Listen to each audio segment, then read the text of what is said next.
Welcome to another episode of Explicitly Unbiased. Today's our big NFL podcast. Yes, we're going to go over all the divisions, including playoff predictions and as well the NFL awards. You know what to do, Caleb. Hit that intro.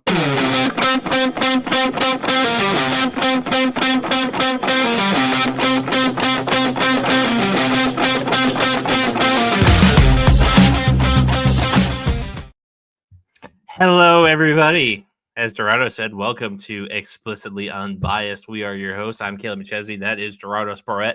I really hope I'm not butchering that name. I was thinking about that driving on the way home. Like, do I butcher his last name every time I say it?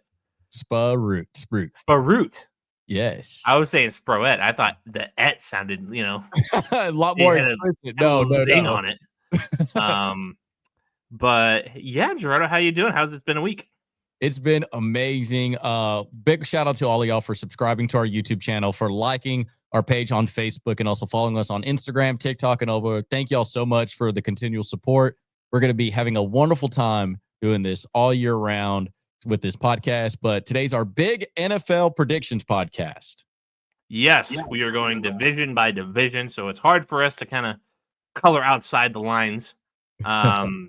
As we kind of did last week, we'd be jumping around. We had a lot to say. First show, getting the chemistry good together. If you haven't done any of those things, like liking the Facebook page, we need 100 so that we can start live streaming for you guys on that.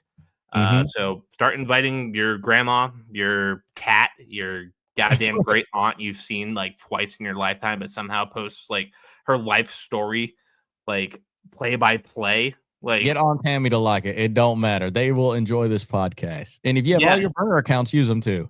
Yes, all the burner accounts and all of the burner friends you've made. Your middle school teacher, I'm sure, is a big fan. Would be a big fan of us. So make sure you're covering all the bases, just so you can keep up with us, and then we can get live and start interacting with you guys as we record here. That's our PSA.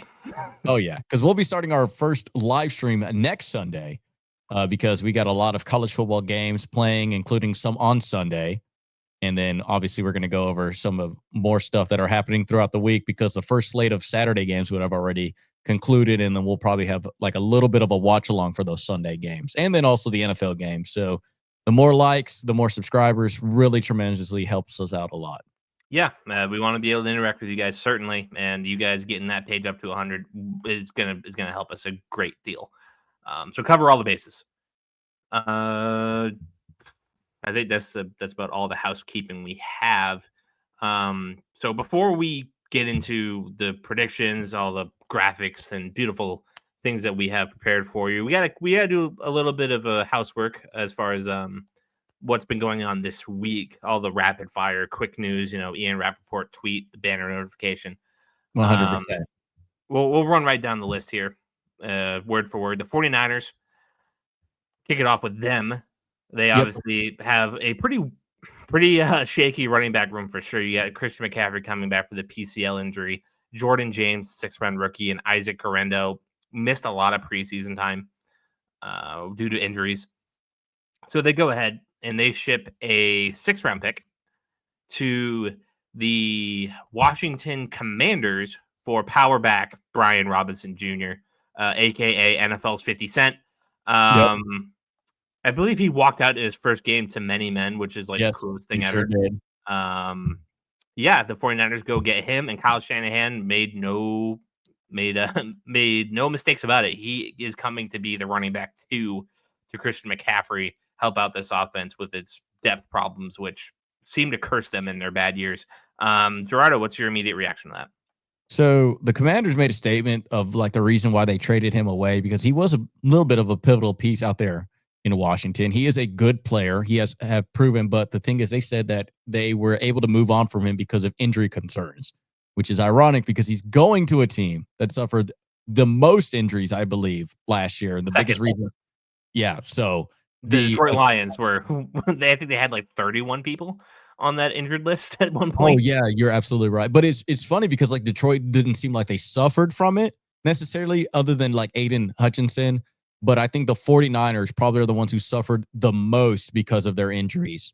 So it's funny how like you brought him in to be a little bit of like a good liability when CMC is going to be injured throughout the season at some point, or just give him some rest. But then it's like you brought in another back that was injury concerned, especially on a Shanahan led offense where like me and you can run for 1,000 yards in that offensive scheme.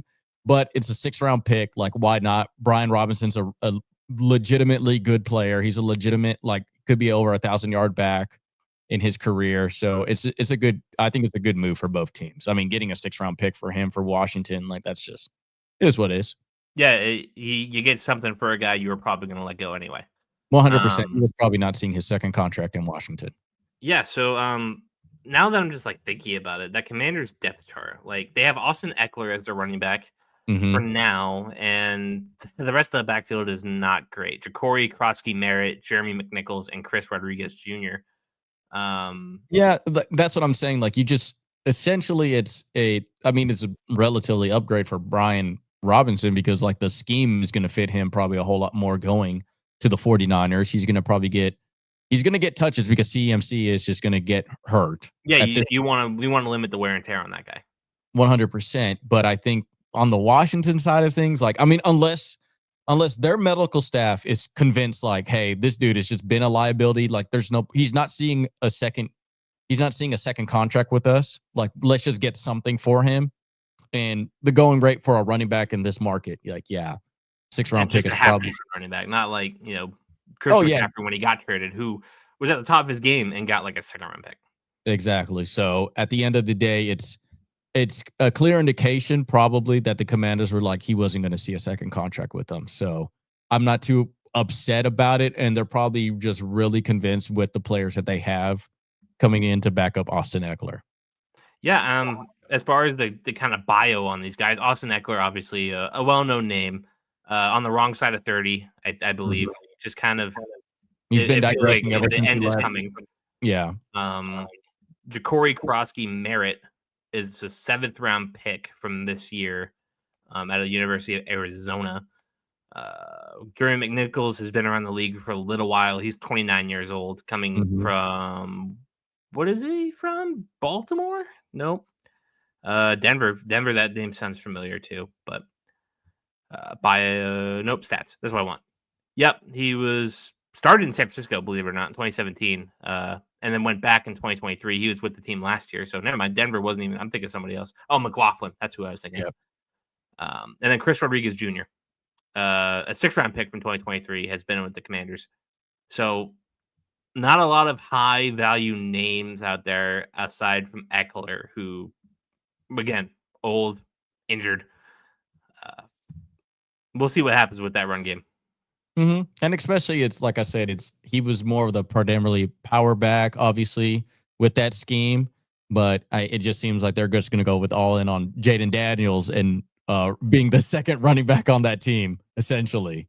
I mean, listen, Cliff Kingsbury coached an air raid offense in college, so. Oh yeah, like there's no, hey, get the ball out of Jadon Daniels' hands and then spread out, and just do some zone read schemes every once in a while. So, like I said, I mean, running backs at this stage, especially like what they're planning on going scheme wise, that doesn't surprise me that they were going to go away with him. I just think that their medical staff sees something clearly and was like, hey, we get a 6th-round pick for him. That's fine. Yep. And next up, Matthew Judon, coming back to football after a long stint in free agency. He's signing a 1-year deal with the Miami Dolphins. Judon's coming off of a year where he was traded to Atlanta from New England. New England got a 3rd-round pick back? 3rd-round pick for him, yes. Yep. And he went on to post 5.5 sacks, kind of an ineffective year for him. Injured in 2023 and obviously had a couple of great years with the Patriots in 2021 when he got there, in 2022, 2 Pro Bowls. Judon to the Dolphins. Gerardo, what do you make of that? I mean, when we get into our prediction division by division about how we both feel about the Dolphins, I mean, they're signing notable old names that used to be kind of good. But they lost Calais Campbell. That's like their biggest loss. I think also just on the leadership standpoint. But Judon is not going to replace that because, one, they don't play relatively the same position, probably not going to get the same production. as it too. And then also Judon has just been digressing like year in and year out. He also had, I'm pretty sure he had a little bit of a tiff with New England last year. And that's how he ended up getting traded for a 3rd-round pick. Yeah, to it was a Atlanta. contract dispute, and we Yeah, didn't then want now, to pay him coming off of the torn. I think it was a torn bicep he had a couple of yeah. weeks into the year. Yeah, and he was just been unproductive year in and year out. So I mean, like, it's just a notable name for the Dolphins to sign, but I don't think this moves any plus or minus for them on the win column. Yeah, no. When I saw this news, as again, I kind of missed this one. I pulled into the driveway and I opened our script like, oh, yeah, oh, that's where he's been. Yeah, like this is where he's at now. Yeah. So and, I just think, I didn't. I was not tempted to make any adjustments on my Dolphins record. oh no, 100%. I mean, same with like even with the Brian Robinson thing, like that also wasn't really that big. Like these are just notable trades that did happen.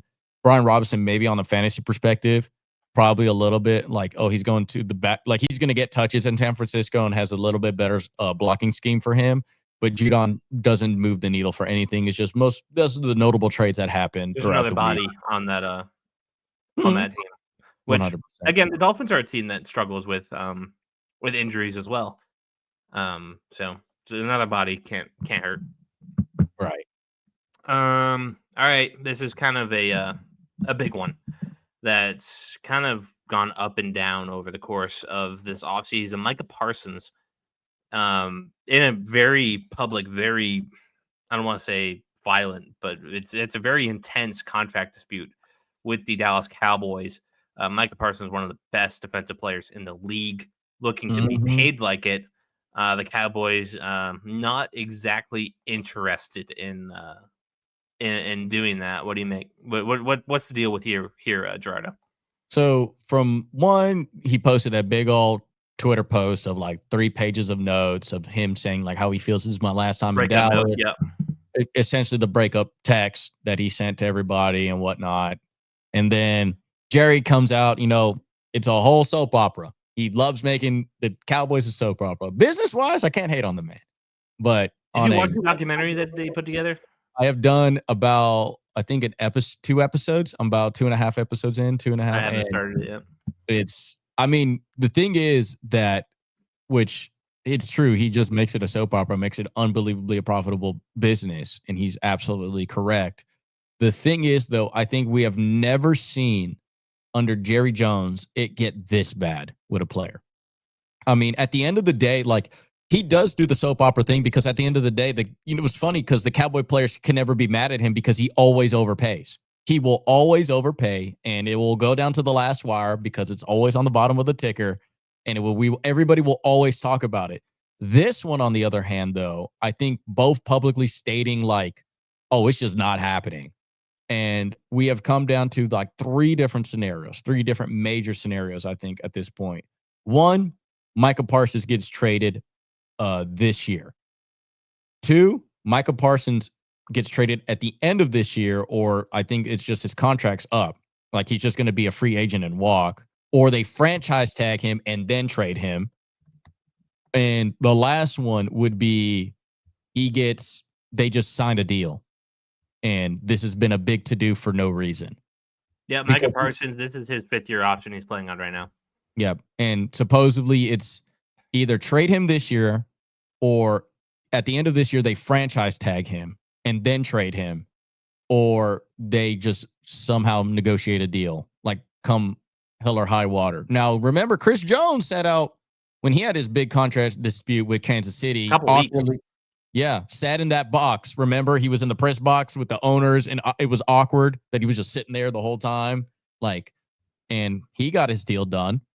And same thing with like, I think Michael Parsons. The only difference is Michael Parsons is, I think, one, he's not even in the prime of his career. He's about to touch it. He's 25 years old, I believe. And he's immensely talented. Now, teams have already reached out. Green Bay Packers were the first team to submit a trade. I believe it was 2 first-round picks, and the Cowboys said no. Now, this goes down to what would be the asking price you think the Cowboys should ask for Micah Parsons? 2 first-round picks is the starter. Like that gets you into the conversation for me. Minimum, yes. 2 first-round picks, I think, is the conversation. And I think like whatever third, seconds, or fifths or compensatory picks that you want to throw in there, 100%. But on top of that, too, like the teams that he's going to, they got to, you can make the trade, but you're also going to have a conversation with the player of like, am I going to be re-signed here? Yeah, that's a big part of it. Because For sure. the thing is, you're just moving the problem laterally because you can get them for a year rental, sure. And then Micah Parsons, like, because here's the thing. What if, crazy scenario, the Cowboys have done crazy trades. And I think when you were asking me about the documentary, the one thing that I took away from it, and I took this also from Daniel Jeremiah when he talked about it on Move the Sticks, Jerry Jones has always been against the grain his whole career. And he's been unbelievably successful from it by being against the grain. When he traded Herschel Walker, and then the Vikings said that, oh, there's no way you're going to cut these 5 players. And he goes, yeah, I'm cutting all of them so I can get picks. And that's how he negotiated that and was able to build the dynasty that was in the 90s. And my thing about that is this, can you imagine if Jerry Jones goes, they ended up trading Micah Parsons. Let's just pick a team that would love to have him. Like, okay, let's say it is Green Bay, and they throw in 3 first-round picks, 3 first-round picks, a third, a fifth. Let's just call it that. Micah Parsons is like, I'm not playing in Green Bay long-term. This is a small town. I just came from Dallas. There's no marketability here. Like, yeah, you have legacy, but like, I'm not re-signing like long-term here. He's And a the free Packers agent. are going to say, never mind. And then can you imagine if the Cowboys just re-sign him in free agency and got all that draft capital just to bring him back? There might be an investigation if that plays out. Because Jerry Jones is going to overpay. And then there's also a no state tax state. So it's already enticing. Everybody already loves you. They don't have to rebrand the jersey. Like, I think that is my fantasy about like that situation, is that Jerry Jones is like literally that much ahead that he's willing to trade Micah Parsons because he knows he's going to bring him back in free agency. Like in it, like an insane, because that the play would be though, that he trades him to a team that he knows Michael will not resign to. Like, right, but then I'm asking, like, this whole saga, I don't have a great comparison for it, so I'm just gonna like kind of commentate on it. I would love to have a comparison for it, but I don't. He kind of has a like a no trade clause unofficially right now, because whatever team that he's going to go to, you're trading for him so he resigns. yes. And there are ways to kind of have the conversation without having the conversation to where it's tampering. And believe me, whoever Micah Parsons' agent is, I have it pulled up. David Mulugeta and Andre Odom, Athletes First. They're talking to these NFL GMs, owners, coaches, etc. Oh yeah, Parsons. Listen, you could give up 5 first-round picks. Micah's not playing for this team. Yeah, like so for instance, like Jacksonville. Like, yeah, they could be so like, hey, listen, Green Bay, I can't imagine it goes and trades for Micah Parsons if they know he's not going to sign there. Right. So But that then also, narrows down our list heavy. oh yeah, I mean, but if let's just say we're just eliminating that, like whatever team trades for him, he automatically signs. Let's just play that devil's advocate on it. I think the best comparison we got right now on this is Khalil Mack. The Khalil Mack situation, when at that time I believe it was the Oakland Raiders, and then he got traded to the Bears, and was also relatively same mold of player as well too. I would probably give the edge on Micah Parsons maybe right now. Coverageability. Yeah, because it's just also the fact you could put Micah Parsons at middle linebacker. He'd be an all-pro middle linebacker. I don't think you would have been able to do that with Khalil Mack. But I would say like certain teams that you would probably do all in with this type of move. I mean, you're looking at New England Patriots. I think that'd be a sick move. Especially and the big thing is teams with very team-friendly quarterback contracts, quarterbacks that have already been paid, or teams with young quarterbacks. This would be the move to absolutely make right now. I think the Patriots should be like number 1 right now on that. Like, you get a guy like that with Mike Vrabel, like you have Drake May and you have Micah Parsons. Like, there you go. Those You are are your built. cornerstone pieces on the offense and defense for years to come. Oh yeah, And you already 100%. have Christian Gonzalez there, who is going to be Mhm. paid soon. But so you want to capitalize on that as well. Exactly. So I think those are the teams that you would relatively look for. The other one, I mean, like, but the thing is, he's not going to be traded in division, so he's not going to go to the Commanders. So they're not going to do that. He won't go to the Texans. I know Jerry will not ship him to another Texas team either. And also, the Texans have Daniil Hunter and I believe the guy from Alabama, number 51. I forget his Oh name, yeah. but Will they have McDonald. think. But that's pretty much who they have already. Anderson. Um, that's the guy that they Will have. Anderson. Yeah, Will Anderson. So you are already kind of limiting the teams necessarily to be getting him in the. I mean, like the Tennessee Titans could be another one. They just got Cam Ward to add another piece to that. But I truly think that I am going to be on the like low percentage on this one. I think he's just going to be a Cowboy. I I just agree. I agree. I think this I is just think all that smoke and mirrors. I think this is all Jerry saying this is we're gonna do this to the end of the year. But the ironic thing about all this is on the win plus percentage for games is that Micah Parsons played both really good when Dak was healthy and really good when he wasn't on the field. The win total did not move unless Dak was healthy. And that's kind of the weird caveat about this. Micah Parsons is an immensely talented player. Don't get me wrong about that. But the wins come from whether or not the offense is clicking or whether or not Dak Prescott is on the field. And if you were to tell me that I could get 3 first-round picks for Micah Parsons, it's like I'm relatively very enticed by that. yeah, no, I And agree.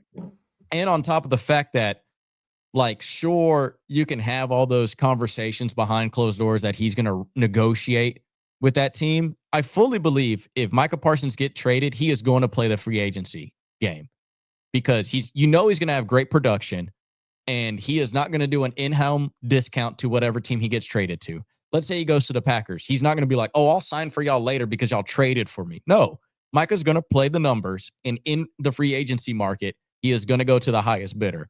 And I ironically think that it will be the Cowboys. Like I ultimately think that at the end of the day, Micah Parsons may get traded temporarily for a rental, but he'll probably end up with the Cowboys. I think Micah Parsons isn't going anywhere. I think that this deal is going to get done eventually Mm-hmm. because, like I said earlier, Micah has some leverage Yeah. as far as where he's going to go, and the Cowboys are going to have to sell short because they don't have any leverage. Do you think Right. Jerry Jones is the guy who's going to sell short? No, No, Jerry always overpays, and he's okay with overpaying. There's never been a time Jerry wasn't okay with overpaying but somebody. he's not going to take an L in a trade like that. Exactly. So you keep that in mind. It's either a team unbelievably overpays in draft capital or he overpays. That's the only And scenario. I'll take the chance that Jerry Jones is going to get this deal done this year. Mm-hmm. Might not be before week one. We still have 2 weeks or a week and a half to go before week one Yeah. kicks off. I believe they have the Thursday night game against Philadelphia, like the first game of the year. Yeah. So And that's put going to it be a this way. story in week one. I don't think that deal's going to get done. Oh, yeah. First of all, Micah going back to I believe I don't know if he's from Penn. I mean, he played He at went to Penn Penn State. State. I don't know where So he's from, but he went to Penn State. so there you go. So and he's gonna have the whole jersey with the hoodie underneath it, and he's just gonna be like this on the sideline the whole time. And there's gonna be a dedicated camera to him. Or He better is. yet, He is. He was born in Harrisburg, Pennsylvania.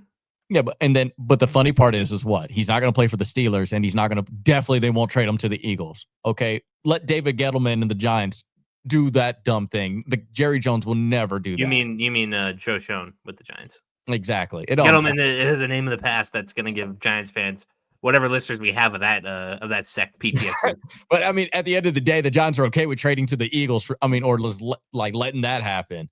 But I don't. Jerry will never like that. That is the only team I think if Micah was a true free agent, if let's just say he somehow is just a free agent at the end of the year, the Eagles would probably be the team that has like heads and shoulders above everybody else. I think, and Yeah, the which only problem is they're paying so many people. Yeah, but then the only thing is like how much they'll probably do so much cap cut to like just get. They'll do what the Saints did years prior, and Except they just actually have a good team, and the Saints don't. yeah, they'll just manipulate the market so that way they have financial space for it. But I think both me and you agree on this. My crazy fantasy is the fact that they're going to You think somehow he trade goes him, out and comes back? which So would be a crazy move. it'd be Jerry taking a giant risk. Oh yeah, but then like I said, it's not. This is nothing new for Jerry Jones in his whole career. A lot of things would have to go right. You'd have to find a team that is either so okay. A couple of things need to go right for sure. Mm-hmm. In scenario A, you find a team that's willing to give Jerry 4 first-round picks or something like that, Yep. knowing that Micah Parsons is not going to re-sign with you. Like Yep. that is a team that is making a championship push. It thinks that they can convince Micah to play 1 year for them. No, Mm-hmm. not under any future contract. And then they don't have to tamper because they can literally negotiate with him throughout the whole year and be like, bro, what is your number? We gave up this much capital. You can own this team at this point, which is essentially what that team would do, probably. Well, I'm just saying, in order for your fantasy to play Yeah. out, you need to get a team who's willing to overpay with some uncertainty about Micah. B, Micah actually has to actually play for this team Mm-hmm. without a future contract because right now he's unwilling to play for Dallas. And then C, he's going to have to choose Dallas over the teams in the open market who are going to come with giant bags of money. I think it's too much things for that fantasy to come through. There's too many variables that somebody's going to easily screw up because Oh yeah. name a team that's going to give away that much draft capital for a guy who might not play. Is Micah Parsons going to play at all this year not under a future contract? And is Which can Jerry you Jones going to imagine? risk taking the move and some hopes that he's going to come back in the open market? It's too many things for me to Too many co-sign. uncontrollables. Yeah, 100%. That's why I think it's like I think like you have to at least put it that it's a 0.001% chance that it could happen because there is also the likelihood he gets traded to a team and he's like, yeah, I'm just not gonna play for y'all. I don't care. Like I don't want to be here. I didn't want to be in Dallas. What makes you think I want to be here? Yeah, Like and that is covered by the first step of I don't think a team is going to do that. 100%. David Mulligetta would like, hey, he has a this much percent chance signing with y'all if you trade for him. And I think that certain He's going to teams. scare teams away. Oh yeah, but I think the number one team that should get him is New England. The New England Patriots 100%. should absolutely they That's should the be the first team in line. Yeah, that's the team 100%. I think should get him. There's not many teams out there that I would. You need That a are team that has an absorbent amount of money, Yep. draft capital, or willing to move on from draft capital because they know that they're not gonna. The first round picks that they're giving up are going to be in the 20s, late 20s. Yeah, and you got to be willing to give up those picks. Mm-hmm. And then a team that's ready to win, because I think Micah cares a little bit about that. Yeah. So I think the only one that truly fits that scenario is going to be New England. Yep. It's not going to. It's not really other. I mean, like you can say Green Bay, sure, but like even Green Bay is not. When we go into our division predictions, I wouldn't even say that they have a chance to go to the playoffs. But are they ready to win a championship? Yeah, because that defense run, they just lost Jair Alexander. Who's their DBs over there in Green Bay? You can have all the pass rush you want, but like there's no. They lost $20 if you can name one corner on that team. I know they made a wide receiver play cornerback now over there. The corners they have right there right now is because guess what? Sean Nixon. Because Eric Stokes is left. He's now at the Raiders, I believe. Nate Hobbs, Bo Melton, Carrington Valentine, Tyron Hopper. Like these guys are nobodies. Yeah, Bo Melton's the former wide receiver now playing corner, by the way. Yeah, he went to Rutgers. So let that sink in, guys. Both their corners of last year, Jair Alexander and Eric Stokes, who they used a first-round pick out of Georgia for, is no longer on the team. And you know what? And the Packers also have Isaiah Simmons. Like that, my whole point exactly of just like, what are we like? Like Green Bay was the first one to knock, and granted, somebody had to do it, and I mean, why not for Green Bay? But I just truly think that it's. I really do think it's New England and nobody else. They're the only ones who logically make sense for him as well too. Yeah. Like, oh, I have a young quarterback that's up and coming. Mike Vrabel is a very player-friendly head coach. He would fit their scheme immensely. They have a young up-and-coming defense. The division is unbelievably winnable. And not winnable, but also like in the sense your biggest threat is the Bills. That's it. You don't really got to worry about the Dolphins like that anymore. You don't got to worry about as well as the Jets. So that means at minimum, I'm at least a playoff contender. Here, I'm at Dallas. Right now, I have two teams that are going to have over 10 wins, possibly year in and year out. So what am I doing in Dallas? Yeah. Getting paid. Yeah. It's kind of the ultimately, I motivation. think both me and you are going to agree that I think the third option that I said, where he just ends up in Dallas, that's just what's going to happen. I think he's going to stay. I don't think he's going to hit the market. I think that they're going to get a deal done, and the Cowboys will be paying for it in similar fashion that the Saints have over the last decade or so, having so much amount of money wrapped up Mm-hmm. in a couple of guys. Yep. And we'll see how Stephen Jones takes care of it after Jerry inevitably leaves this earth. Yes.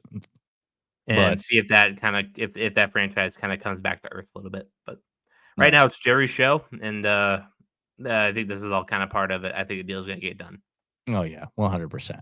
before week 1. Probably not. No, it's going to happen like week 3 around that time. All right. So that's your Micah Parsons segment. Another Dedicated thing. Cowboy segment. Yeah. Yeah. Time for some QB1 talks. Oh, yeah. The Indianapolis Colts announced that one Daniel Jones, is going to be their starting quarterback for week 1 when they play the Colts schedule. I should have had this pulled up. The Dolphins week 1. Anthony Richardson is riding the bench. Chris Ballard and who's the head coach over there? Shane Steichen. Yep. Has said that this does not rule out a possibility that Anthony Richardson isn't part of their future beyond this year. But Daniel Jones is going to be the starter week 1, unquestioned, and we go from there. I've been told by Colts fans that neither quarterback was all that promising in the preseason. And they make the interesting decision to go with the guy they just got off free agency for pennies instead of the guy they drafted for the first round pick. Mm-hmm. Makes sense of this, Gerardo, for me because I really don't get it. So, one, how do I explain this? Let's just break down the facts about this. Shane Steichen, Chris Ballard drafted and used draft capital, expensive draft capital, to get Anthony Richardson as their guy, the guy that they were going to go on with this franchise with. Daniel Jones, one, he has been a proven winner at one point with the Giants. He did win, I believe, 9 games that first year when they had that their head coach that they currently have now. He looked really promising underneath them. The thing is that then he goes to the Vikings, I believe, Daniel Jones as a backup, and then he was a free agent. They Yeah, bring he was him like in a third as stringer behind they had Darnold over there. They had somebody else, and then Dobbs. they had Dobbs and Dobbs was in No, he was. Remember, they called him the Pastronaut. That was the big meme that they were doing with him. Yeah, he's been the astronaut in Yes, he's not been, Patriots he's not preseason. been good. But regardless, so Daniel Jones played over there. He was a free agent, and I think when you break all that down, that means that AR has all the, how do I say this? The favoritism goes in his way when you're splitting things down 50-50. Huge If you're capital saying invested. yes, that's Like, their guy. They went out on a limb to pick their guy, meaning also these two guys' jobs are literally tied to him. That always happens with young quarterbacks. When you draft a young quarterback, your job is tied to him. So meaning they want him to success more than anybody else in the league, more than anybody else on this planet, including Anthony Richardson, Shane Steichen, and Chris Ballard want AR to work out because it makes them look good. And they used the 4th overall pick on him. So for them to come out and say that Daniel Jones is their starting quarterback over him goes to show you that behind closed doors, AR sucks. Like, in all honesty, I know there's been a lot of people that have been memeing about that. Oh, they're trying to tank, and that's why they started Daniel Jones. That's why they're not. No, if they wanted to tank, they would have started AR 100%. Now, the only saving grace that AR gets out of this is that if Daniel Jones does mess up, let's say he gets hurt or he's unbelievably bad the first 4 games of the season, you get to put in AR and he is the saving grace because at that point you don't go back to Daniel Jones unless he gets hurt. Kind of like what Bryce Young did to Andy Dalton last year after he got benched. But the problem is with that though is that Bryce Young got benched first and then Andy Dalton came in and then you but the thing is you can't flip-flop too many after that again. Like once you make that second commitment to that quarterback, it's Bryce Young the rest of the year. You cannot put Andy Dalton again because then at that point you might as well cut Bryce Young. So I think that's what they're doing is that, hey, if we start Anthony Richardson the beginning of the year, he's going to suck and we're going to have to make a quarterback change. The problem is that if Daniel Jones sucks, we can't just insert Anthony Richardson again because then we're going to just look to the rest of the league that we're inept, which, no offense, I mean, you selected Anthony Richardson that kind of already proved that. But that's, I think, the only positive thing about AR is that if Daniel Jones goes out there and sucks, well, they're going to be like, hey, this is a wash. We tried it with Daniel Jones. AR, go out there and go get all your reps. And the end of the year, they're just going to take losses. And then at the end of this year, they're going to either move on from Anthony Richardson, trade him away from like what they did with Trey Lance, like for nothing, for pennies on the dollar, for another top 5 pick. And he's going to go for like a 5th, 6th, not even 5th, like maybe a 6th compensatory pick to like some team that just needs a youthful quarterback that they're willing to take a risk on. And I think that's ultimately the future of Anthony Richardson. I just think that I was never a fan of him coming out of college. The stats always proved, every single one, Anthony Richardson is relatively new to playing quarterback. And quarterbacks with that little amount of starts getting into the NFL, I believe it's under 21 total starts. That means from high school to college, with that little starts, never have success in the NFL. The big one was Mitchell Trubisky. He was the big one. He barely started. He did not start in high school, barely started his senior year, barely started in North Carolina, and then goes to the Bears, and what happens? Sucks.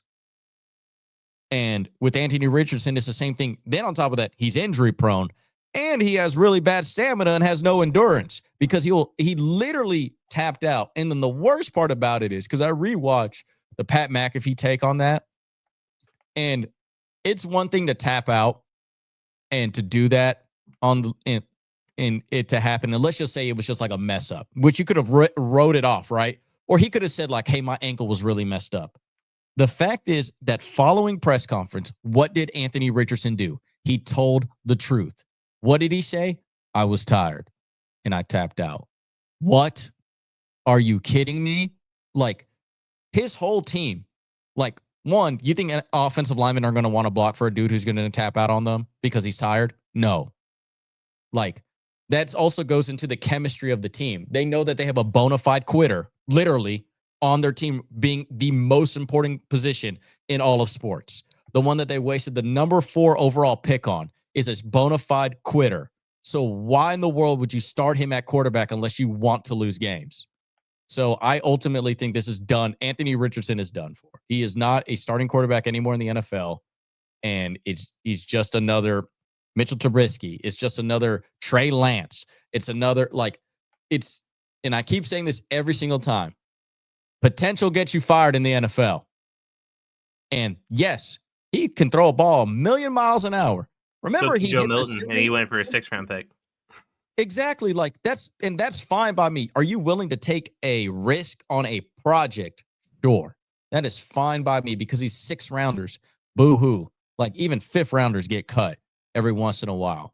But when you're using the 4th overall pick, that means only 3 other picks were used before him. That means you have damn near 99.7% of the rest of the draft pool to be available to you for a guy who was most known to be hitting a ceiling in his practice, which, mind you, you say this, what does that have to do with the NFL game that you can hit the ceiling? Like, if any, you're just showing to me that you are incomplete. Also, Jamarcus Russell has a better completion percentage than he does historically in the NFL. Let that sink in with how bad that AR is right now, that he is literally worse than Jamarcus Russell. And one thing Jamarcus Russell did not do, he never tapped out of a game. Like, it is so many bad things about him. And I think for them to announce that Daniel Jones is a starter goes to show you how bad it truly must be behind closed doors. So you don't think Anthony Richardson sees the field for Indianapolis again? Unless Daniel Jones gets hurt, or if Daniel Jones historically plays bad. Like, Okay. and I'm talking about like the first 4 games, he has like 10 picks, 5 touchdowns. So you like I guess my question is, you don't see a realistic ability or a realistic situation where Anthony Richardson could come in, say, like week 6. Like this is just like get your reps in with the second team in practice behind closed doors. Nobody's keeping an eye on you, and then they break them out like week 7 when they're like 2-5, And and then they'll just ride him for the rest of the year. yeah. I mean, that could possibly happen, but I just think Daniel Jones has to play bad. I don't think Daniel Jones sucks that bad. Like, No, I don't. That's the funny part about this. Remember, this is a decently built Colt team. Like, the thing is just the reason why they lost games that they did is because Anthony Richardson was inconsistent and they had Joe Flacco come in and all that. I just think that Anthony Richardson, put it this way, Anthony Richardson won't play for the Colts in 2026. no, I am totally with you. That's would be my final real statement is, will he play this year? Well, probably. Is he going to be the face of a franchise in any team in this league? No. He's probably going to play in Canada. That or play tight end. Like, listen, another good example, Felipe Franks. Anybody remember Felipe Franks? Red Sox legend Felipe Franks. That he played, funny enough, another big 6'6", big potential quarterback that was in Florida, right? Then he transferred to Arkansas, had a huge arm. He's 6'6". Then he gets drafted by the Atlanta Falcons. He plays a couple games and then he looks really bad. You know what Felipe Franks is doing right now, Caleb? Flipping burgers. He is playing tight end for the Atlanta Falcons. Oh, I knew that. Yep. That's what Anthony Richardson's going to do. The only sad part is that they drafted a tight end this year, so he won't play for the Colts in tight end. So that's going to be all Warren. But that's my big thing about Anthony Richardson. And I know that when we talked about the pre-draft process of that quarterback draft class, I said that was like a wonderful, so many things have to go right. And so many, all 3 quarterbacks would have to been outliers for that draft class. Anthony Richardson would have been the first ever quarterback with only 19 starts to ever be successful in the NFL. Bryce Young would have been the first ever quarterback undersized and underweight to be successful in the NFL. And CJ Stroud would have been the first ever successful Ohio State quarterback to ever play in the NFL. The only one that you would have run a good bet on right now that's going to happen is CJ Stroud. And even he had a down year last year. And we'll see what happens with the rest of it. Exactly. So that's why I was saying, it's one thing to say that if Anthony Richardson also hasn't shown much. He's athletic, sure. He can run, sure. He has a great arm, but his completion percentage is bad.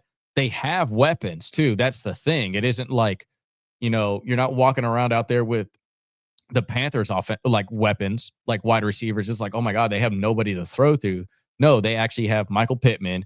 They actually have a running game. They now have a tight end. They have Alec Pierce as a soluble, I like Josh Downs. I like him a lot. Exactly. You have wide receivers. You have a very above average starting offensive skill set with these and a pretty solid offensive mind. Exactly. So that's my whole thing, is to say that Daniel Jones won. That means it wasn't a 50-50. That means it probably was a 70-30. Yeah, you have to have a gap when you're going to bench a first round 4th overall pick by the same head coach, by the same general manager. That to me is the most damning statement.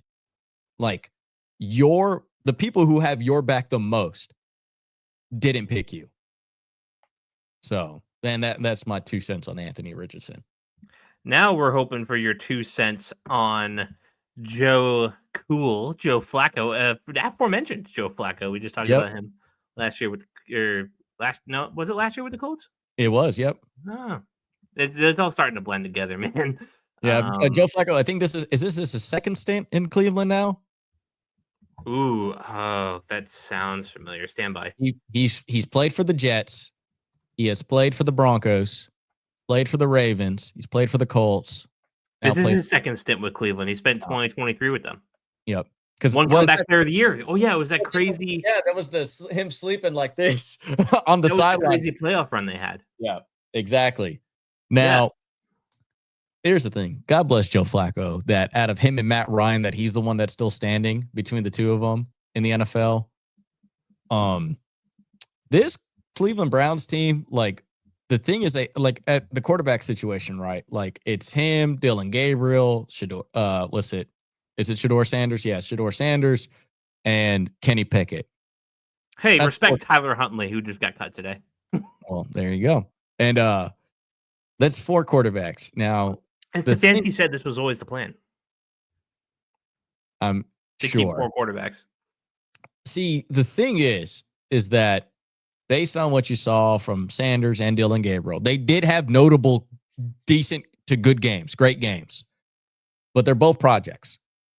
And you've already come back from a really bad quarterback situation. I believe this is the last year for Deshaun Watson. Thank God. No, next year. Well, we're almost there, Cleveland. But I think that going into next year, like, if you're going to say Joe Flacco probably does give them the best chances to win, I would agree on that statement. But the thing is that how bad is your quarterback situation where Joe Flacco is your best chance to win? Like that's also going back to the whole damning situation. But on top of that too, this is where you see the positive side of Dylan Gabriel and Shador Sanders. I truly believe that is a real quarterback competition into 2026 between those two. I think both of them are going to be on the roster. I think neither one of them are going to get cut. And I think that they're going to just look at both of their potential going into next year. I think they're going to go with Joe Flacco. Joe Flacco's probably retiring or doing one more stint with somebody else. He's not going to be a part of the Browns next year unless like Kenny Pickett's going to be the one to go. And I think it's going to be the 3 quarterbacks that are going to be there next year is Kenny Pickett, maybe, or another veteran that they bring in, and Shador and Dylan Gabriel. And whatever quarterback does not win between those two is the one who's getting traded or cut because it's a 3rd rounder or it's a 5th rounder. Like you probably hope to get something out of one of the two. The funny part is technically I would say like Sanders probably would be the one that you would get a little bit more. He fits a lot more NFL schemes than Dylan Gabriel does. So I think that's truly now the crazy scenario out of this is Cleveland ends up with the number 1 overall pick and a very, very talented quarterback class. Whether Arch Manning declares or not, this is a generational quarterback class as of right now, preseason wise. Mm-hmm. You have Cade Klubnik right there at number 1 overall, who's been without Arch Manning, like unanimous number 1 overall. If not he'd be the number 2 overall pick if Arch declares, or even give Arch a run for his money for number 1 overall, like that talented. And you got a 3rd rounder and a 5th rounder on your team, and then Cade Klubnik.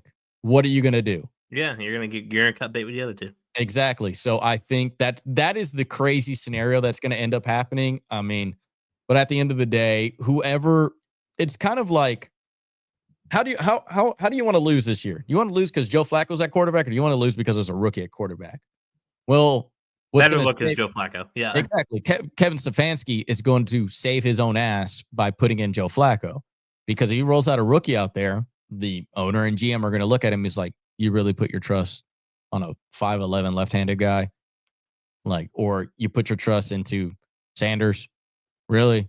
Like that's how you want to roll the dice this year in this division where significantly the rest of the teams got better or stayed the same, and Cleveland is still the worst team in that division by no additions or subtractions, really. So I think however you cut it, like Kevin Stefanski's probably getting fired, and next year you're having the true quarterback competition, whether that's, and let's just say that they end up with a top 3 pick like they kind of did this year, right? I think they were the number 2 overall pick in this year, and they traded away for Mason Graham because I think Travis Hunter went 2nd overall. So they had the 2nd overall pick this year. And can you imagine if they end up with another top 5 pick? Kevin Stefanski's not surviving 2 back-to-back top 5 picks.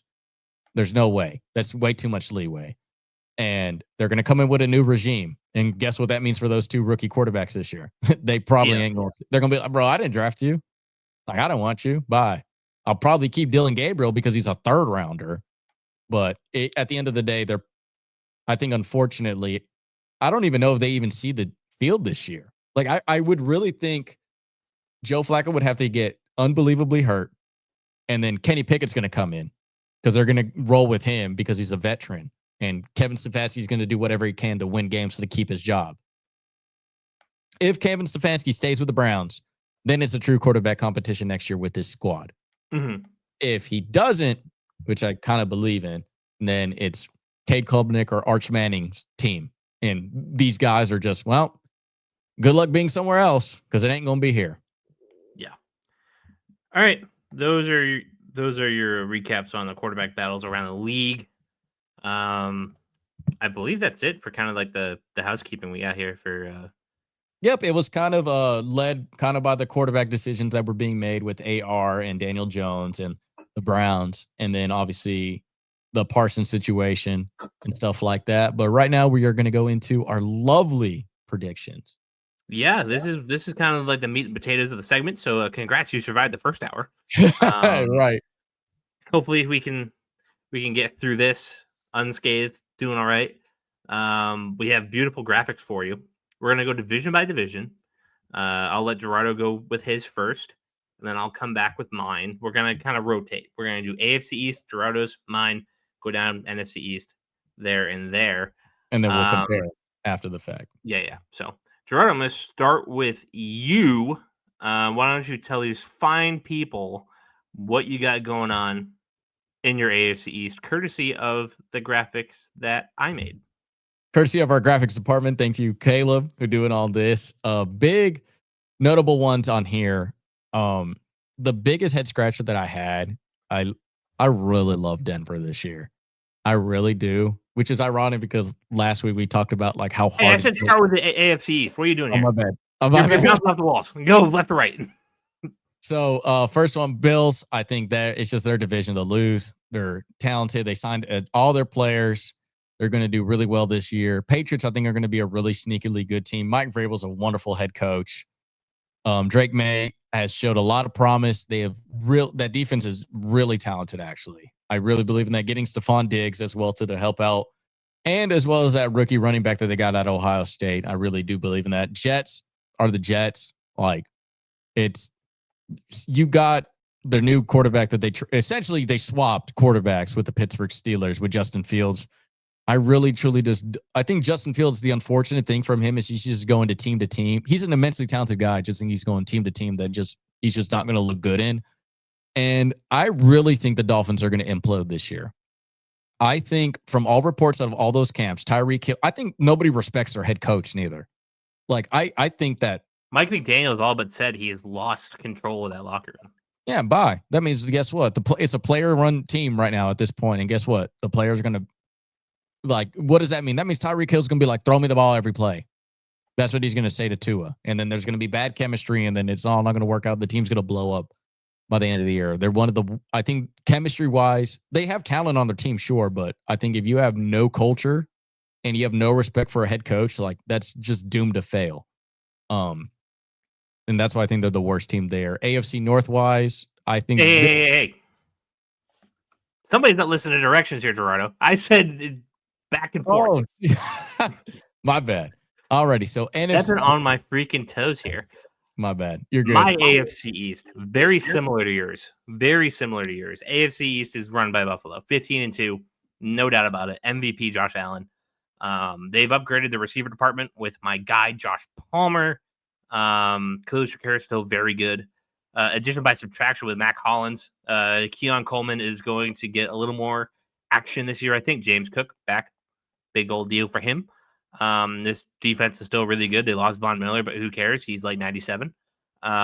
He won a Super Bowl MVP in the Obama administration. Let that sink in of how long he's been around. I think that Buffalo is head and shoulders the best team in this division. You had the Patriots a little bit better than me. I had them as a fringe playoff team. Like, it's between them and the Chargers, and it's just how the math turned out on the NFL predictions machine that we used to pick game to game.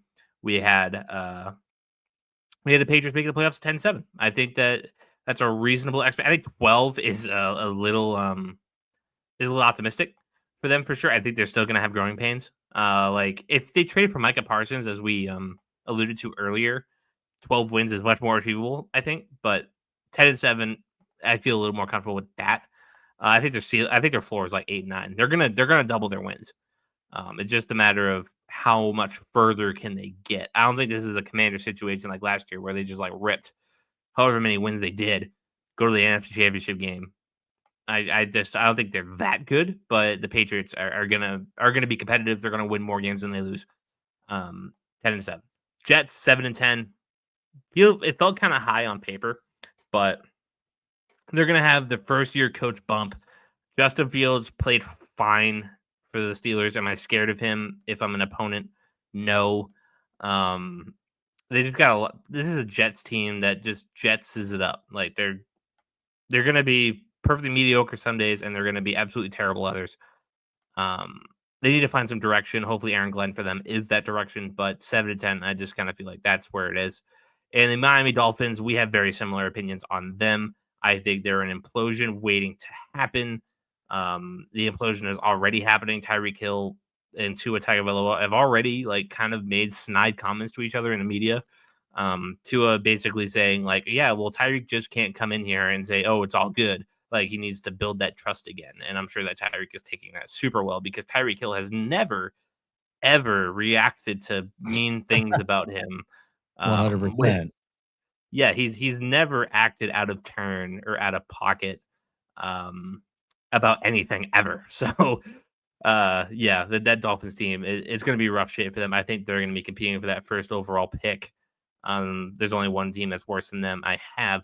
So yeah, that is my AFC East. Do we want to spend any time commenting on anything further?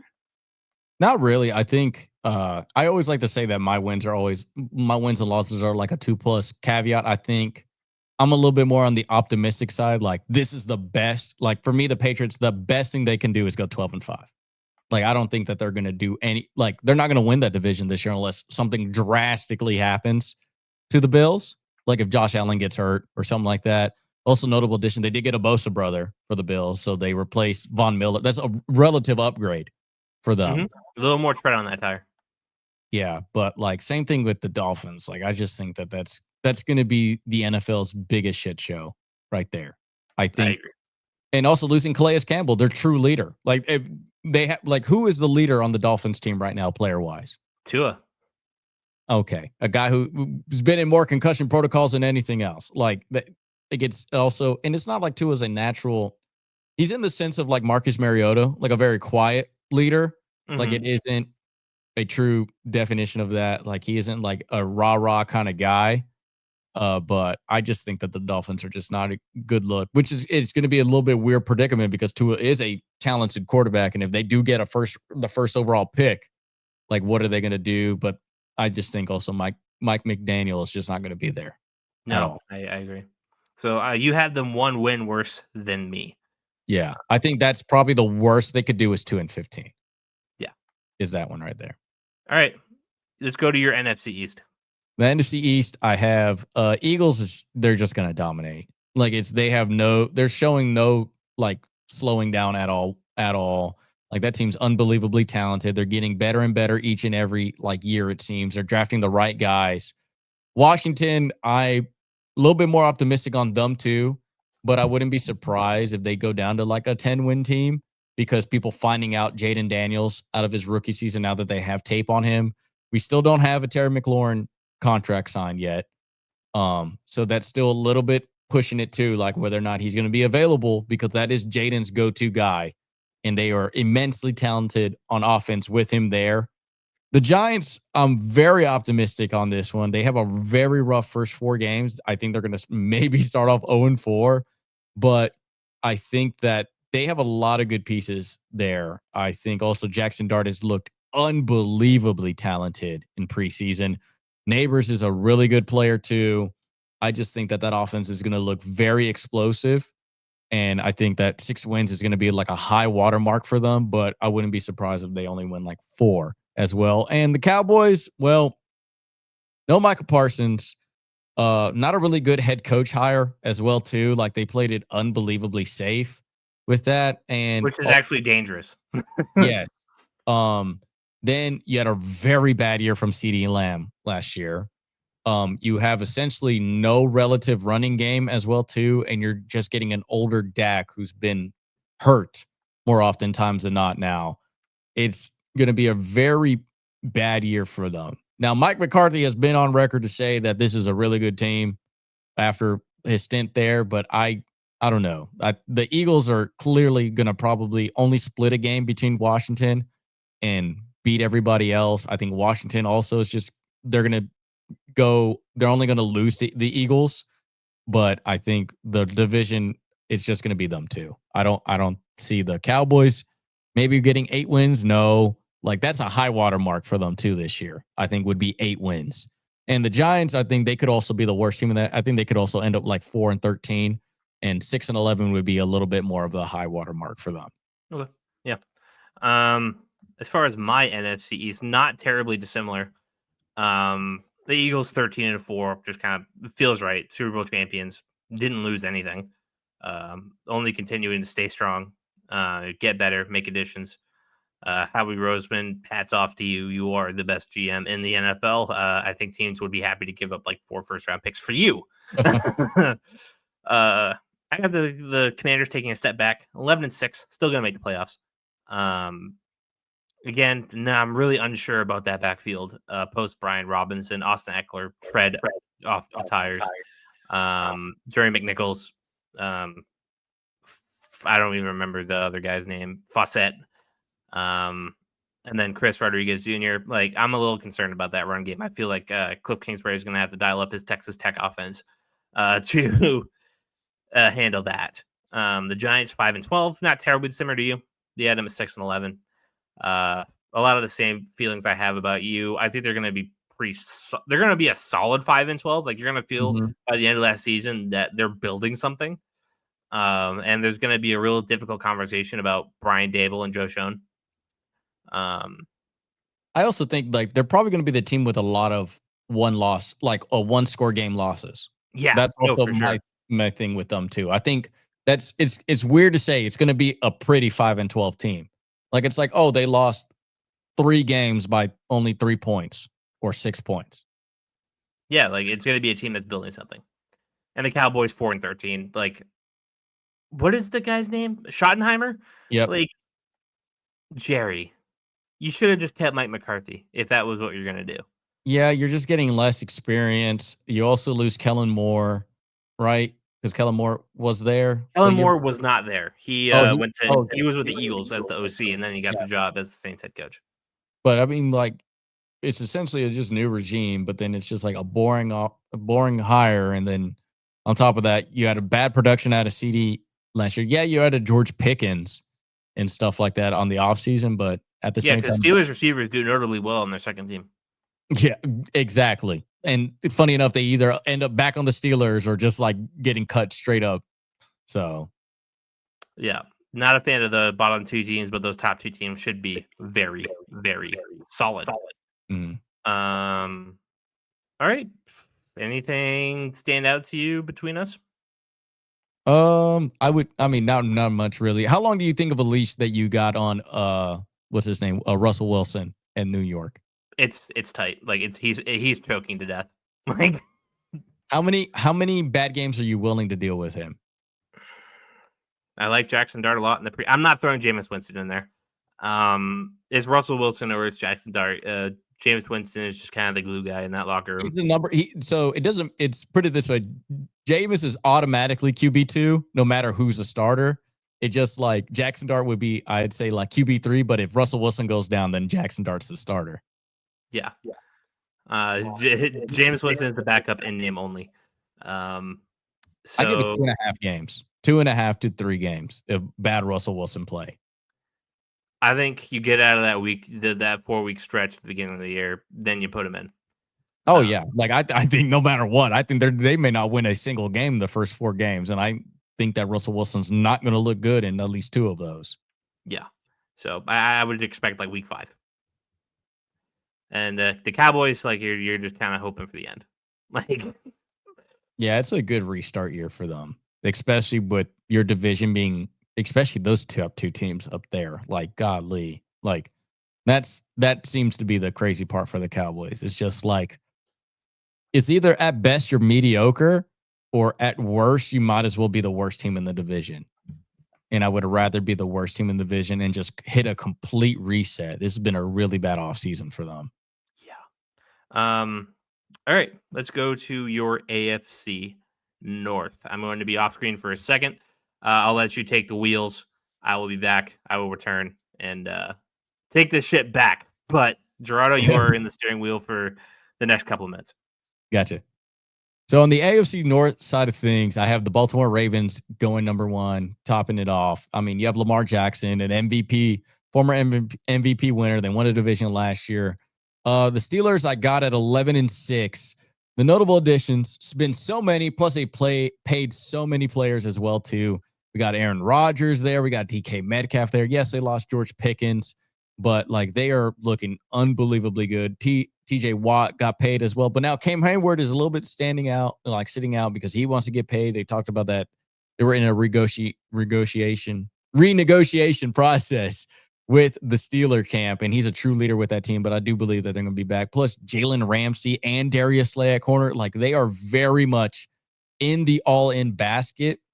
The thing is with me, the reason why I don't have them as a playoff team, they potentially could be, but I think it's just Aaron Rodgers' age is eventually going to show. Eventually. They're going to be a winning team this year, and they may be a wild card team, but also I think like that division is super tough. I think they're going to beat the Browns straight up at home and away. They're probably going to split they're probably either going to lose the both games to Baltimore and split the Bengals games.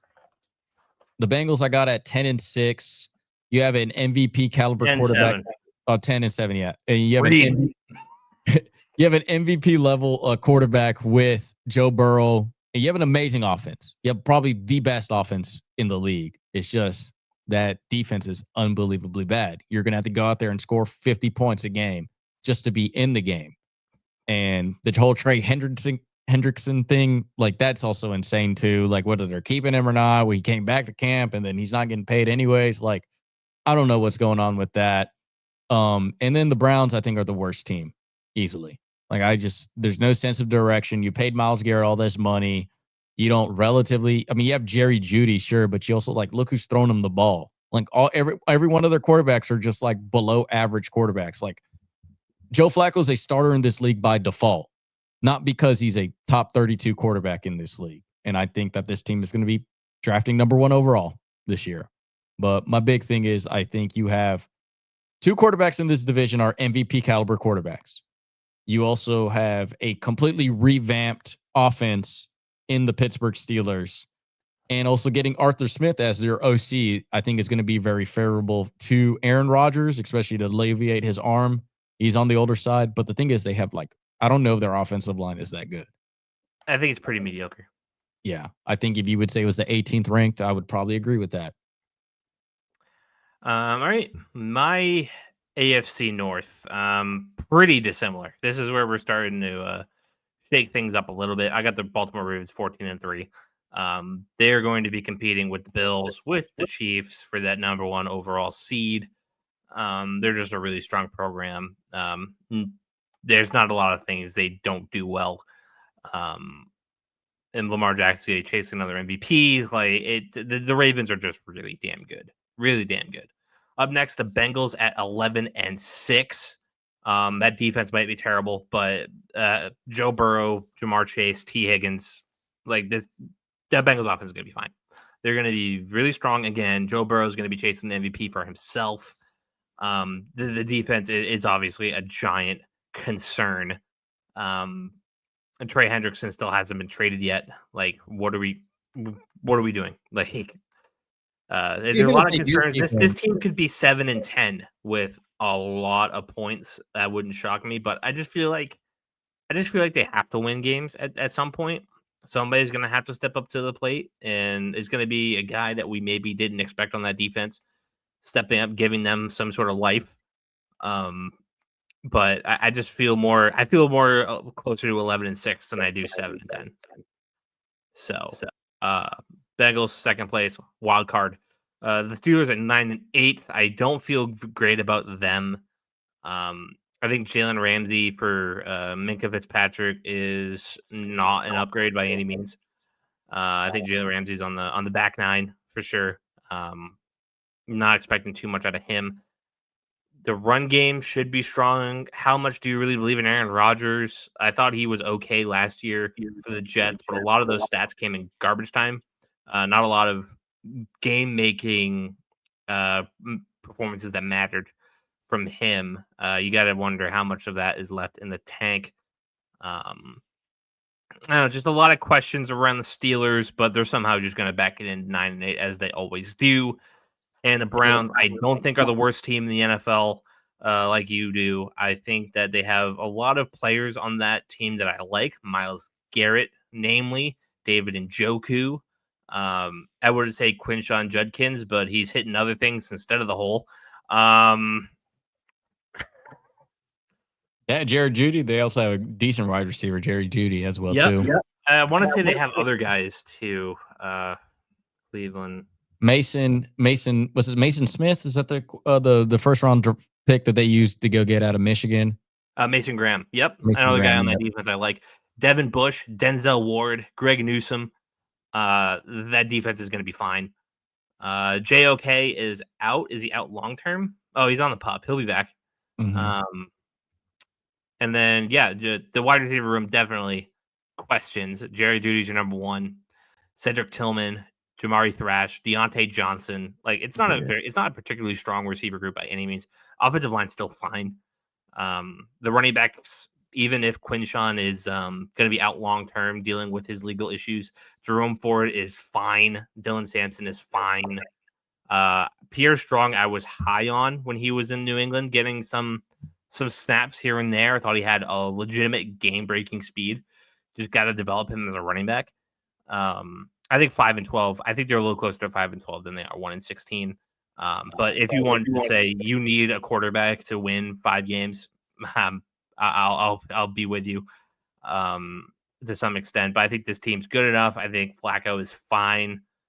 Kenny Pickett was dragging worst Steelers teams to whatever amount of wins. Like I think this is an okay team, and they're gonna be the ugly 5-12. If the Giants are the fun 5-12, this is the ugly 5-12. Just slugging it out. Dragon ass, gonna get blown out more often than not. But yeah, I would say probably like 10 of those 12 wins are probably going to be like more than like 3 touchdown games. Yeah, but like they're gonna win a couple games just because they're close. They're gonna steal a division game because that's how the AFC North works. I don't think they're 1-16. So those are my AFC North predictions. Does anything I say need a little more commentary? Does anything you said need a little more commentary? Are we comparing something? What's going on? So, okay. I think the Jalen Ramsey and Micah Fitzpatrick, I think that's almost a little bit, I'm going to kind of agree with you, but not too much. Like, I think it's not that bad. Them getting Darius Slay is I think a little bit of an improvement as well too defensively. I also like their culture, as weird as that would sound, a little bit better.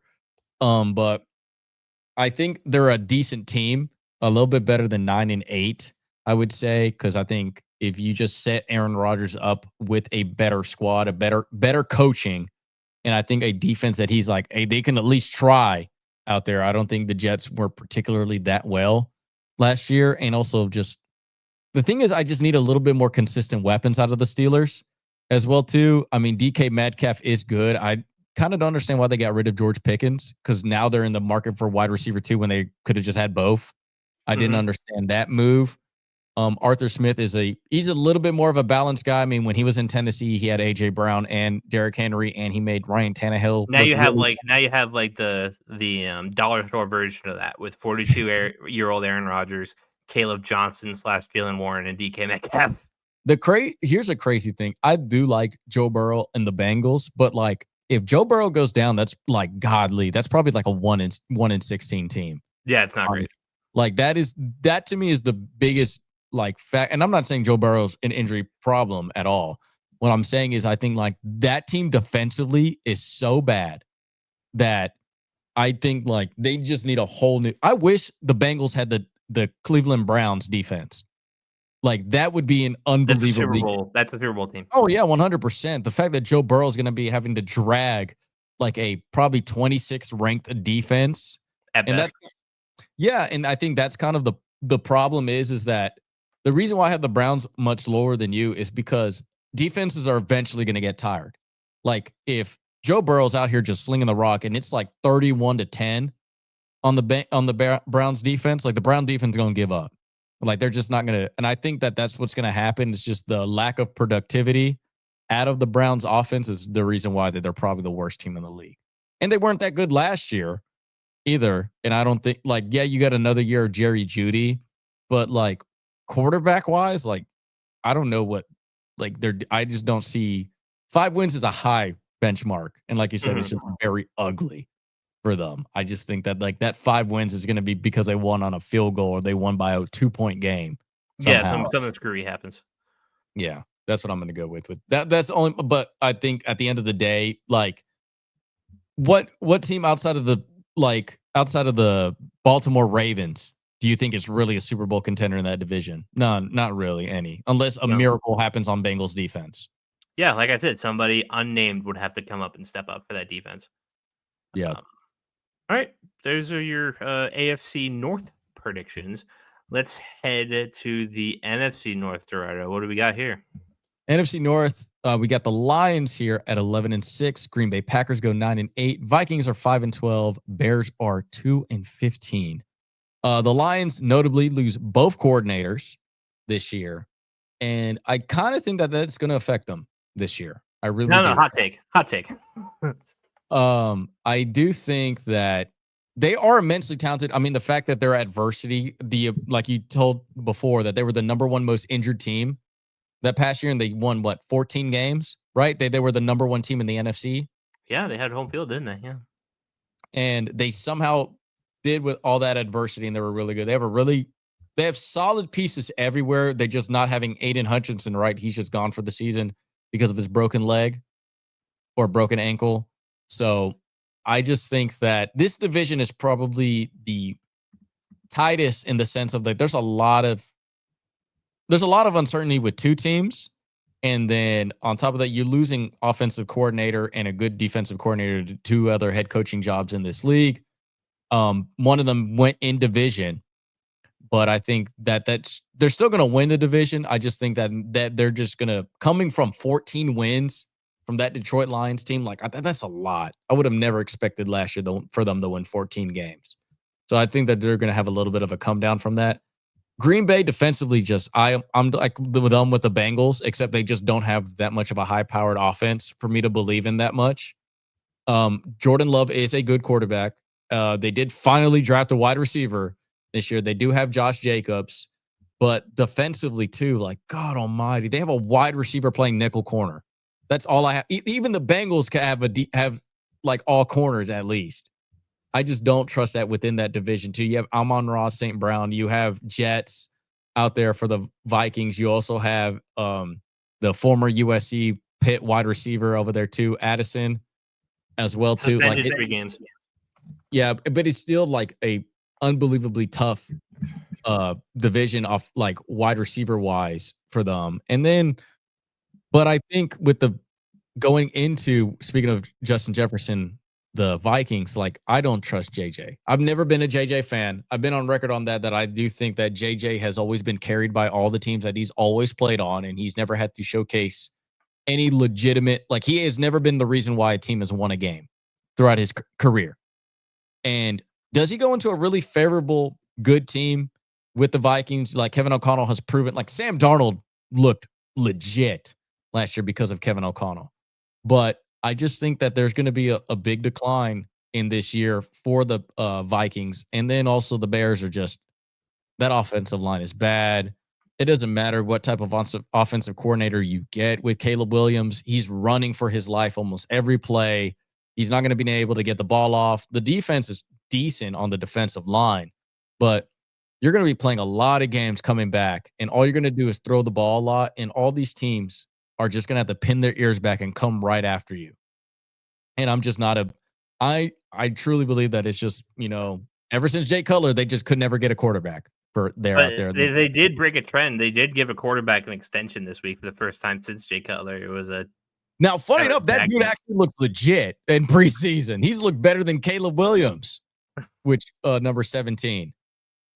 Yeah, Tyler Bagnett, whatever his name is. $10 million for him. So, like, he's good for him.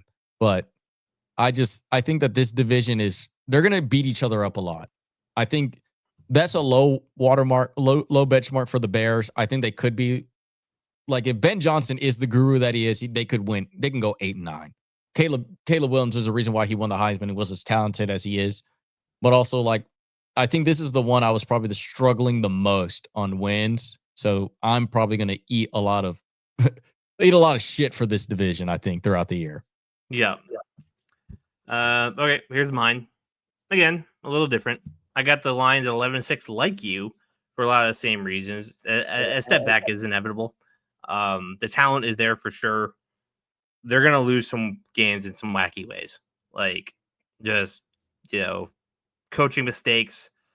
Dan Campbell has never been the greatest game manager. I think a lot of that struggle is going to come out even further without Ben Johnson and Aaron Glenn to help kind of the X's and O stuff. Mm-hmm. But this team's too good to really fall on their face. So 11-6, win the division. Sound about right. The Vikings at 10-7. Might be a hot take to you for sure. I'm equally not a JJ McCarthy believer in the sense of I don't think he's like a game-changing quarterback. I think he's closer to Brock Purdy than he is insert good quarterback here. I think he's Brock Purdy than he would be like Drake May. Yes. Well, Drake May's still unproven, but like he's not going to be the reason the Vikings win any games, but I think he can be the reason they don't lose any. Like, he's not going to be throwing games away on stupid picks. He's not going to be throwing games away, making dumb decisions. I think he's a very safe quarterback. You don't take safe with the top half of the draft pick, but the Vikings said we'll do it. I think the concerns with him is that he's too conservative. That he just doesn't really take the shots that like Sam Darnold did that got them to 12, 13 wins last year. But he may not piss away some spots where Darnold did, especially at the end of the season, where, the mask kind of came off. So 10-7, I think that team's still very, very good. A step back for sure in McCarthy's first real NFL action. But I just think that they just got the better team than the others. Like the Green Bay Packers, I think a lot of them, like I think about the Steelers, just aggressively middle of the pack. Mm-hmm. I can see them making the playoffs as they did last year. It's a solid squad. It's just like there's no real oomph. You know what I mean? There's not a lot of high end talent on that roster, and they need to figure that part out. Like Josh Jacobs isn't going to live forever. Jordan Love had his first injury scare last year. You don't want that to perk back up. That receiver room is aggressively mediocre. Jaden Reed, Marcus Golden was a first round pick. Maybe he can bring an element that they don't have. Romeo Doubs is like on the roster bubble. You're without Christian Watson until at least Thanksgiving, or Halloween. There's nothing I feel awesome about with this team. I just kind of feel okay. And then the Bears, I have a little bit better. I have pretty better than you. Yeah, significantly better. Yeah, 7-10. Ben Johnson is a wacky guy with some wacky offensive concepts. Caleb Williams is ultra talented. That offensive line is scary. Caleb Williams was not great in preseason, which is why I don't have them making the monumental leap that a lot of people do. But the coaching is going to be better than it was last year. Absolutely. We'll see how much better. We'll see if Ben Johnson's really just Adam Gase in disguise. But I think the floor is a little high. Is a little bit higher. They're gonna win some games in some wacky ways. I just don't see 2-15 with them. I don't feel like they're disgusting like I do with the other teams that I have going 5 wins or less, as you can see on my graphic. I just don't feel that way about them. I think they have some stuff. They have a lot of receivers that are really good. They got the second best tight end in the draft class, Colston Loveland, who I think was maybe the best receiving tight end in the class. I think Tyler Warren just does a little bit of everything that made him so much better than Colston Loveland. Which somehow I believe Colston Loveland got taken first in that draft, which is absolutely insane to me. I don't know if it is about you, but I think they have a lot going for them, on in a lot of facets, especially on offense with the receivers. But you're right. If they can't protect Caleb Williams, there's a huge problem. But I think they'll figure it out. I think 7-10 is probably the high mark, as you would put it. But I don't see 2-15 with them. I think there's just too much talent to really bottom out that bad. Yeah, I just when like making the selection for me, I just saw like too many teams that they were up against. I would just have favored the other ones. The only I wouldn't argue against that on that one. Like 7-10, I'm more than happy to like agree on that. Like somewhere in between that. Like maybe the worst they'll do is 5 losses this year. The one for me with the Vikings, how you said like they won't lose games based on like JJ McCartney not making a bad decision. I think making no decision is considered a bad decision. And I think him not. Well, that's kind of what I said. He might be too conservative. Yeah, exactly. Like and I'm going to piggyback on that. I just think that he's just not going to push the ball downfield and make those type of plays. And then I just ultimately think that you essentially drafted AJ McCarron at like that pick. Ooh, they're not going to like that. No, because to me it was that you're just a device in which the football goes through, that you are just transferring it into better players. You are not, and when you're getting the most important position in all of sports, you don't get somebody who's just a device in which the offense goes through. You should get somebody who is a playmaker, can read a defense and willing to make a decision.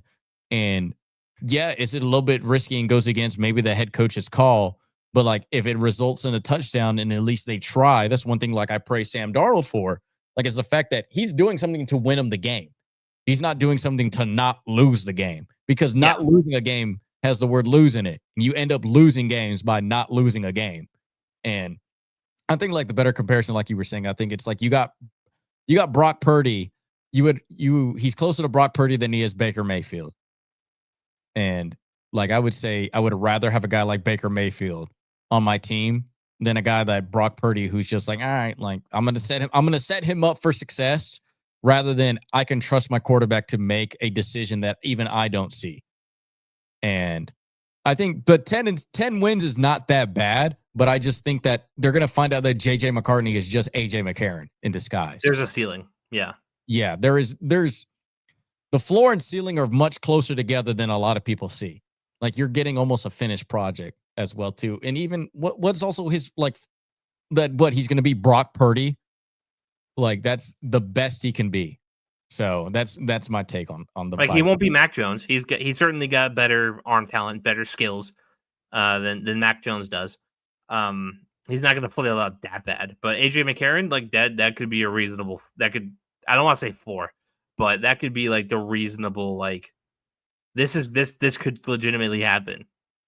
He's essentially a career notable second stringer.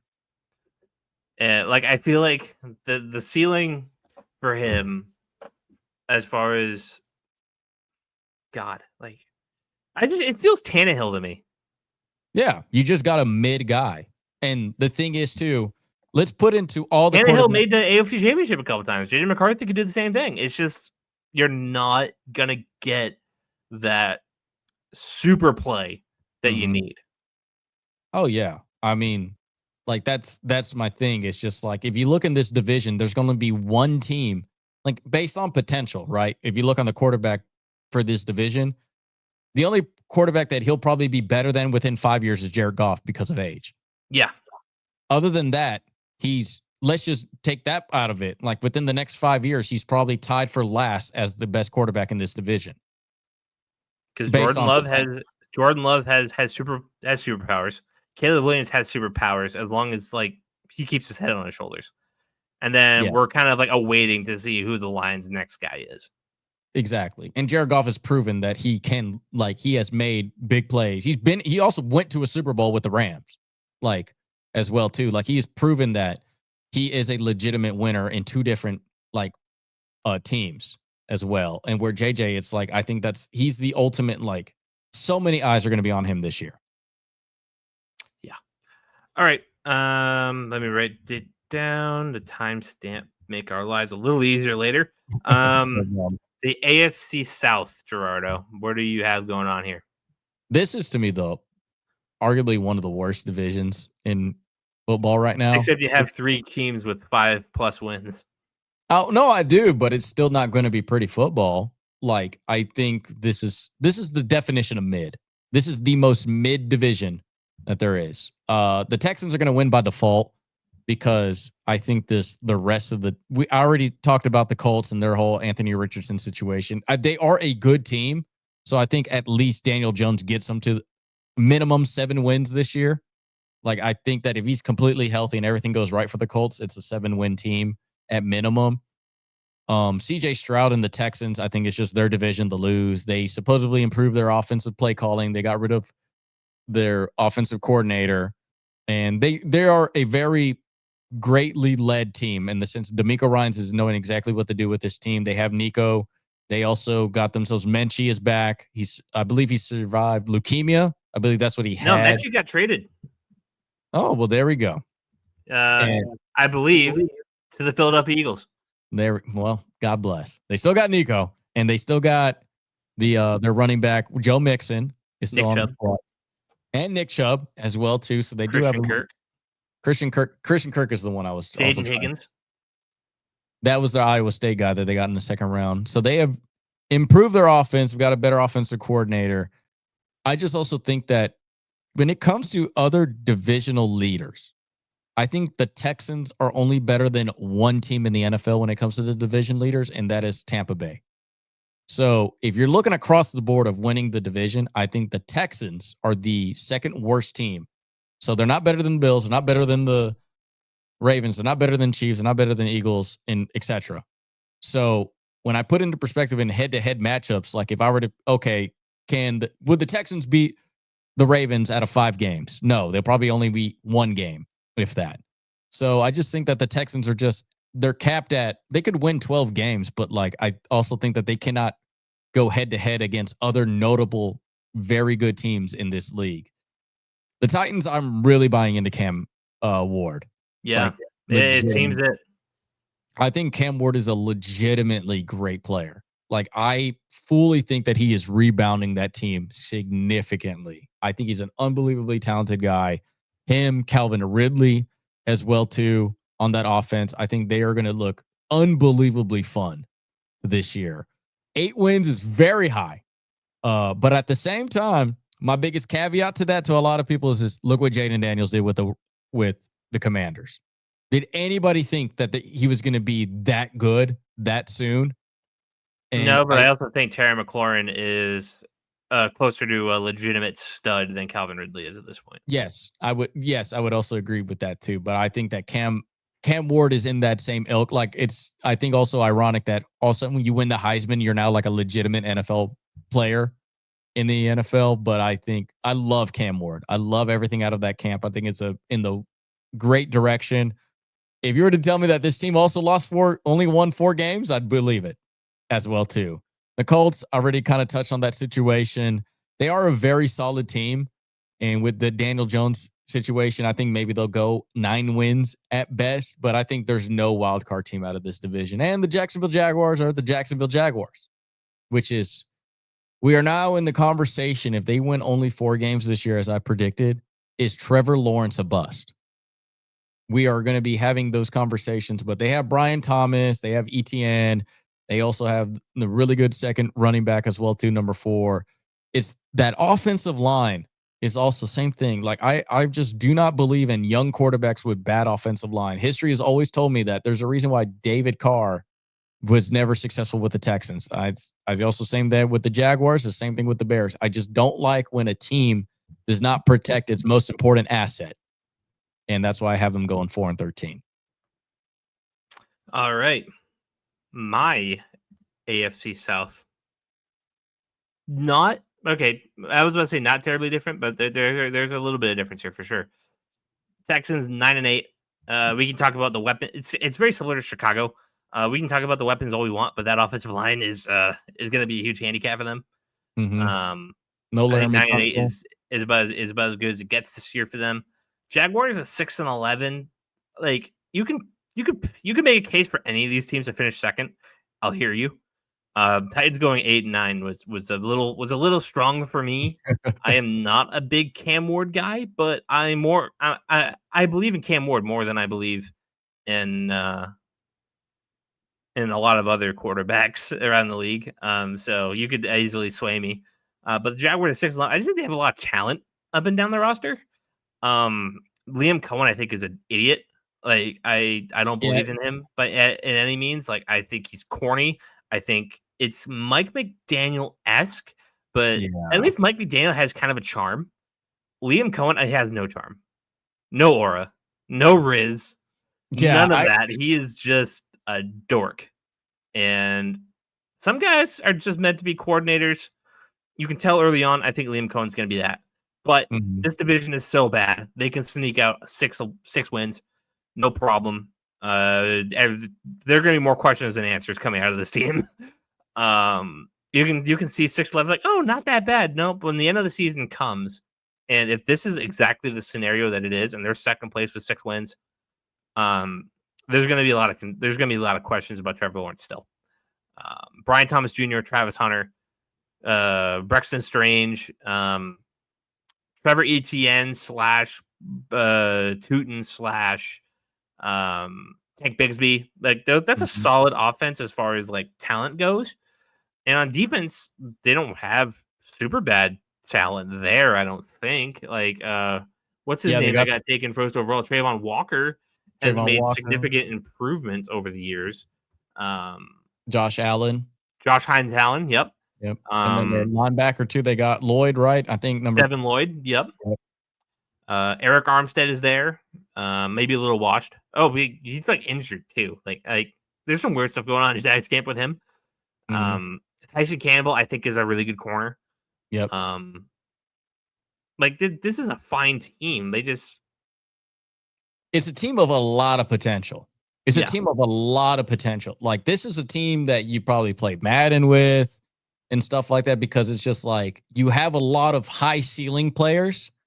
The problem is the main thing is no offensive line for me. And also, like you said, it's just cornball head coach. Like he's not a it's hard for me to rally behind, like to believe that players rally behind guys like him and Mike McDaniels. Mike McDaniel had the team early. He did. I don't know if Liam Cohen will ever have this team, and Yeah. Like, especially with that like GM who looks younger than me. yeah, that's also the thing too. It's just kind of like the believability that these players are going to have with, because when it goes wrong, guess what the players are going to do is just doubt the head coach because they're not going to believe anything the coach is going to say. Like, there's a reason why guys like Dan Campbell are very like. I think Liam Cohen and Mike McDaniels can out scheme Dan Campbell by a mile, but I just think Dan Campbell commands respect in his locker room, and I think respect goes a long way with the head coach. That's why Yeah, I just. yeah. There's a certain point where the scheme stops winning games and the culture does. Mhm. Um, as far as the Titans, 4-13, people you might look at that and go like, what the hell's wrong with them that they're 4-13 bad?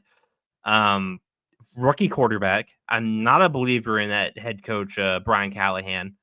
Um, the running backs, Tony Pollard, I don't love. Tyjae Spears, I don't love. The receivers outside of Calvin Ridley are aggressively mediocre, if not bad. Um, are we really believing in Chigakonko as a tight end 1 in Big 2025? I'm not. Um, just up and down this roster, I have a hard time finding where the big production is going to come from on both sides of the ball. Jeffrey Simmons, still a really good player on the defensive side, but outside of that, are you really expecting legit? Like L'Jarius Sneed is cool and fine. A lot of people wanted him when he was traded in 2024. Is he like that lockdown, one of the best corners in the game kind of guy? I don't think so. Is Tavondre Sweat this awesome nose tackle? I'm not quite sure. Is Tyler Lockett going to be productive still in 2025? I don't know. Seattle just let him go for Cooper Kupp. And Van Jefferson is good for is very Gabe Davis-esque. He's good for like a random big game, but quiet he'll pop the off, rest of the way. Mm-hmm. I find a hard time finding the production with this team. And then the Colts, again, we just sung Daniel Jones's praises. Why do I have him at 4-13? Because I think Anthony Richardson is going to come back in, and it's going to be a bad time. So 100%. They're better than 4-13 on paper, and if they make the right decisions, they could easily be where the Jaguars are at 6-11. But I'm just out. Seeing your prediction, I'm 100% more agreeing. If you were to tell me that all these teams can, I think the Texans are clearly by default the winners, but the rest of the teams could all just only win 4 games, and I would be okay with that. Any of those teams could finish second. Yeah, exactly. That's what I'm saying. It's the most competitive division in the ugliest way possible. Who is going to be last place here? Who is going to be the ugly kid at this dance? It could all go wrong too. Like I said, CJ Stroud has regressed already in 2 years. What if he just never gets any better than his rookie year? Then all of a sudden, almost every team in this division could split games head to head with each other. I think that might be what I had. True. Yeah, that's what I think. I just think that I had the Titans more on top. I think the Titans would probably edge out the Colts from time to time. Especially if you think Anthony Richardson's going to come back. I got Cam Ward beating him twice a year. But I do think, I agree with you on the fact that where's your production coming from? And then also outside of the Colts, there's no good offensive line in this division. Nope. The Colts are the only one, and they kind of win by default. They have a decent offensive line. They have a really good, I'd say a top half in this league, but you got to protect your assets. And I have I really don't like when a team doesn't do that, because historically it's never worked out every single time. Especially that in this division, it's outside of Daniel Jones, one of the youngest divisions for quarterbacks. Yeah. And every single one of them hasn't been in the NFL for long. And so when you're making them make quick decisions because of a bad offensive line, I think you're going to receive poor play from that. That statement only makes me more excited to see what guys like Drake May and Caleb Williams have once they're protected. Oh yeah, I mean, like I said, it's historically it's always the only time that it hasn't was Joe Burrow. Relatively. Yeah, I think people are going to start coming around on, oh hey, Joe Burrow might be the greatest college quarterback or the greatest NFL prospect in the last 10 to 15 years instead of Trevor Lawrence when he was coming out. Oh yeah, 100%. We should be revising those takes immediately. But here's your NFC South, Gerardo. I think we literally have the same one, I believe. And is it the same? Go ahead, go switch to yours real quick. Let's see. What a shot. It is the same. It is the same. We'll just keep it on mine then. Exactly. So we're just both going to talk about this. The Buccaneers have the best quarterback situation. They also have good wide receivers, even with Chris Godwin out. I love the first round pick of Emeka, I believe it's his name. Emeka Akuba. Yep. I really like him too. I wanted him in the first round for my team. I like him a lot. I love as well. I mean, Baker Mayfield has completely revived his career. He looks amazing there. And this kind of team, this division reflects a lot of the AFC South too. It's just it's just a really bad division.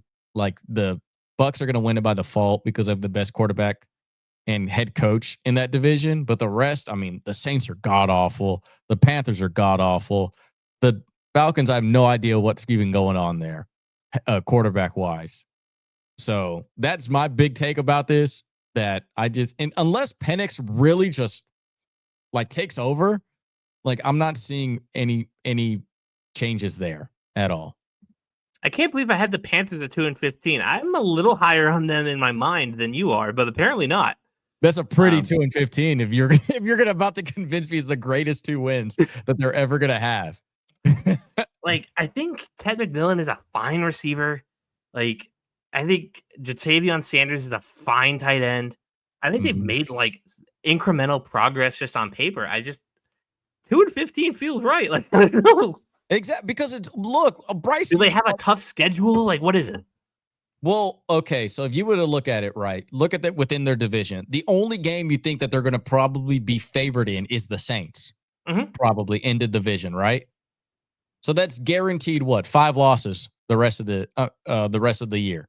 So there's now you just got to find 10 more. Well, if they're playing most of the NFC like this, the Panthers and Saints are probably if you go head to head against every worst team in the NFC, they're probably the both 2 worst teams in the NFC. I gotta see if I made an error. I can't believe that I had them. If you'd pull up their schedule real quick. I'm pulling it up now. Okay. So week 1 at Jags. I mean, yeah, I would take the Jags over them. At Cardinals. Yes, I would have the Cardinals over them. Versus the Falcons. Oh wait, I had them backwards. Okay, so they host the Jags. Not that it matters. Okay. They host the Cardinals. Not that it matters. No. They go to Atlanta. Atlanta would win. They go to New England. New England would win. They go to Miami. That's the game they maybe win if the Dolphins implode. Cowboys go to their house. I would take the Cowboys. They go to the Jets. I'd take the Jets because they're just more talented. They host the Bills. Yeah, they're about to get 50 skunked on that one. They go to Green Bay. Green Bay's going to win. They host New Orleans. That's the game that they win. They go to Atlanta. Atlanta wins. They go to San Francisco. San Francisco wins. They host the Rams. The Rams win. They go to New Orleans. And that's another tiebreaker, so I best 3 wins. Buccaneers. They lose to them. Seahawks. They lose to Seahawks. Buccaneers. And lose to the Bucks. So that's a tough schedule. It is, and that's the thing. It's just like that, and it's also the reflection of the schedule that's provided to us, right? They play every team in the NFC West. Every team in the NFC West is better than the Falcons, almost. AFC East, 3 out of 4. Yep. So AFC East, I would say at least undoubtedly 2 of those teams. If you were to take the Patriots and swap them with the Bucks, the Patriots are getting 14 wins. Like they're going to win almost every game that division. Like I think the NFC South is just not that good of a division. The Panthers, I already saw Bryce Young get benched, and yeah, he kind of came back a little bit, but also I just don't believe in him. Like you said, I wasn't that big of a fan of McMillan out of Arizona. I kind of didn't like his tape, and also the big dumb thing that he said in his combine. I don't watch tape. Yeah, I don't watch tape. So guess what he's about to do for the rest of his life now? Watch tape, or being forced to watch tape. No, they thought they were getting Mike Evans, but he does not have that Mike Evans work ethic. No, he has a lot. Yeah, it's bad. And we're not spending too much time on this NFC South. No, and then the Saints are the Saints. I think that's that's the number 1 tank team right there. Like one of the worst teams in the division. Or one of the worst teams in the NFL. Yeah, Spencer Rattler. It don't matter who they have at quarterback. I really the only positive thing about it is that Kellen Moore gets to have a free year of losing. I think like their GM Mickey Loomis is just going to be okay with like, hey, bro, this team sucks, and we kind of like no coach was going into a positive situation with them, like at all. And I think Mickey Loomis, because the years that they messed up their roster and their cap space led to this moment right now. Now, the best thing that can happen for the Saints now is the fact that they get to have a complete restart, and he gets to pick his quarterback for next year. Now, granted, everybody's going to say he technically already drafted his quarterback. I don't believe that. Second rounders come and go. Yeah. Tyler Snow, like, sorry. If Cade Klubnik or Arch Manning is there for the number 1 overall pick, you're going to be like, oh, I drafted a second rounder. Like, no, bye. Stop it. See ya. Yeah, we saw, I mean, when we touched on the Cardinals, I mean, like, we literally saw Kyler Murray replace a first rounder. Yeah. I don't want to hear that argument anymore. Nope, me either. And that's why we're going to move on to the AFC West. Yep. The Chiefs are the Chiefs. I think this is my best Super Bowl. I think they're going to have a revenge season. They're out for blood, and they're going to come get it. Until Patrick Mahomes is not Patrick Mahomes, well, I'm going to always pick them. My favorite team is the Broncos. I absolutely been in love with this team all offseason. I was a big Bo Nix guy early on. Not a lot of people were. I always saw the talent in him. I think him going to Auburn was very much because his legacy of his family going there. I think it was a really bad pick for him to go there early on. Him going to Oregon was an unbelievably great career revival for him. It fit a lot of his schemes. And then Sean Payton is an unbelievably talented head coach. Ironically, they just traded a wide receiver away for more draft capital than what Jerry Jeudy went for. Was it the Commanders? I believe they traded him to. No, it wasn't the Commanders, but they traded a wide receiver that they got more out of him than Jerry Jeudy. But Bo Nix is there. They have a good run game. They traded for? Yeah, they traded away. They traded away a wide receiver and got more draft capital than they did for Jerry Jeudy. Oh, okay, gotcha. And I love Sutton's still a guy that I've always been a fan of since out of SMU. They have a good running game as well too. Devon Villay. Yep. They got more back from him than they did Jerry Jeudy. And Jerry Jeudy made him pay a Monday Night Football. Yes. But then the last thing too is this defense is sick. And it's only getting better too, because they with their first round pick with another cornerback, like Patrick Surtain just won Defensive Player of the Year. That dude is a legitimate like lockdown. Sure. And then they got Hufanga, I believe, from the San Francisco 49ers. Like, this defense is legit. And I think it's a defense that I would not be surprised not shuts out like Kansas City can't score, but like makes Patrick Mahomes look bad, like the Eagles did. Mm-hmm. And Sean Payton as a head coach is a legit dude. After that, the Chargers, I think they're my issue with them is wide receiver, man. Like I still like I like Justin Herbert a lot. It's just like a true number 1 for him would be nice. And lastly, the Raiders made a lot of offseason move, but godly, man, like they are stuck in this division. And like all the moves that the Raiders made, I love. Like Geno Smith is, what was it? The last 2 seasons had the best completion percentage out of any quarterback. Probably, yeah, that sounds right. And then the year before that, he led the league in passing yards. And now, like, it's unfortunate that he's playing against the Kansas City Chiefs. He's against the Chargers. He's against the Broncos. Like, God, like it's tough sledding for Las Vegas. Like, if they were in the AFC South, they would be the clear division winners. Yeah.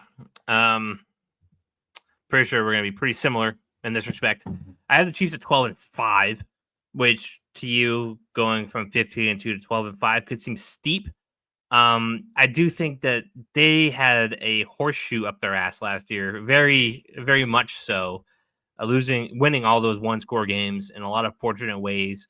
A lot of people are like, oh, well, it's rigged, the ref, blah, blah, blah. Like, I'm not going to do that. Mm-hmm. I'm just going to say they were fortunate in a lot of ways. They were sometimes better. A lot of times they were fortunate. I think you're not going to get that again. The team, I'm still wondering where a lot of that offensive production is going to come from. I like Xavier Worthy. He's a nice player. He's not Tyreek Hill by any means. And Travis Kelce is not the Travis Kelce of 3 years ago. The running back game, I mean, Isaiah Pacheco is fine. Is he this crazy running back that you can rely on every down? I don't think so. This team very feels like early 2010s Patriots, where you had Tom Brady in and out, Gronk with injuries, and a lot of nice receivers, but which guy is going to really break it for you? Mm-hmm. That's kind of how that vibe is to me. Might be a little closer to like 2004 to 2007 Patriots, where they didn't have a ton going on for them offensively besides Tom Brady. But yeah, I think that they're still smarter than everybody. They still do business better than anybody besides maybe the Eagles. And 12-5 is about where they fall. The Broncos at 11-6 for a lot of the same reasons you said. The only reason I don't have them winning this division, frankly, is because the Chiefs are the Chiefs. And we've yet to see them kind of the Broncos take that next step and beat them. The Chargers 10-7. They were right on the fringe of the playoffs, them and the Patriots for that last spot. Wouldn't be shocked at all if it ended up flipping. The Chargers are very good, very well coached. Justin Herbert is the man. You just got to get him some receivers. Like, Ladd McConkey's fine. Give me something else. Give me something else. Like, you can only rely on a slot receiver for so long. I think Amari Hampton's going to be a big force for them. And that defense is still strong as ever. So I do think this Chargers team is going to be pretty good. And the Raiders are 6-11, 2 game difference between you and I.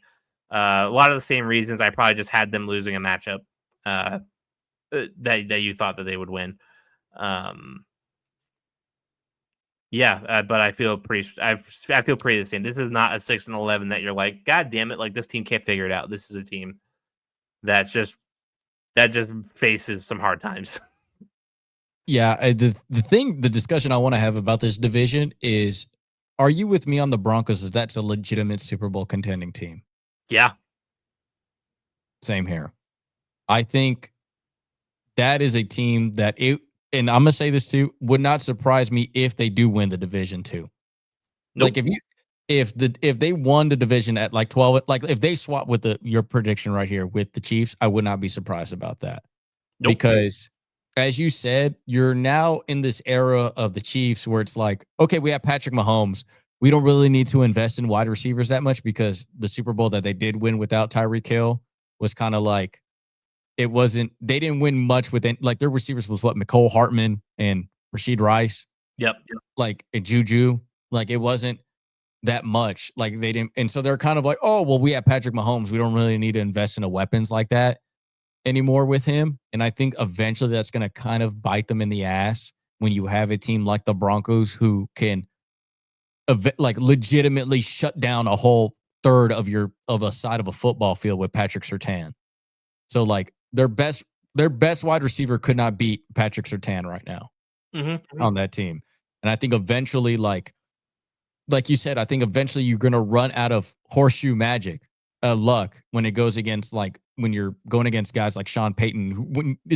Also, this division has the best head coaches. Yes. Yeah. From top to bottom. And I think that's also where that's where I'm saying, like, I think even the Chiefs could lose one to the Raiders because of, like, if you just catch them on a bad day, or same thing with the Broncos. Like, man, dude, you got how many Super Bowl? You have every head coach in this division went to the Super Bowl. Yeah. Yeah. 3 of 4 have won it. And Harbaugh is pretty close. Exactly. Like, imagine that, right? So you have Pete Carroll and Andy Reid have been to multiple Super Bowls. And then Sean and Harbaugh have been to one apiece. Yep. And those Saints teams also were right there in it in NFC Championship games too when he was there. So this is the best head coach-led division. And on top of that too, probably the best overall quarterback division too. So you have the 2 most important pieces of a team. You have 2 bona fide franchise guys. You have one above average starter who once led the league in passing with Geno, and then you also have Bo Nix. So I would say that, like, the only thing this division you would say the negative thing is none of these teams have a receiver outside of the Broncos.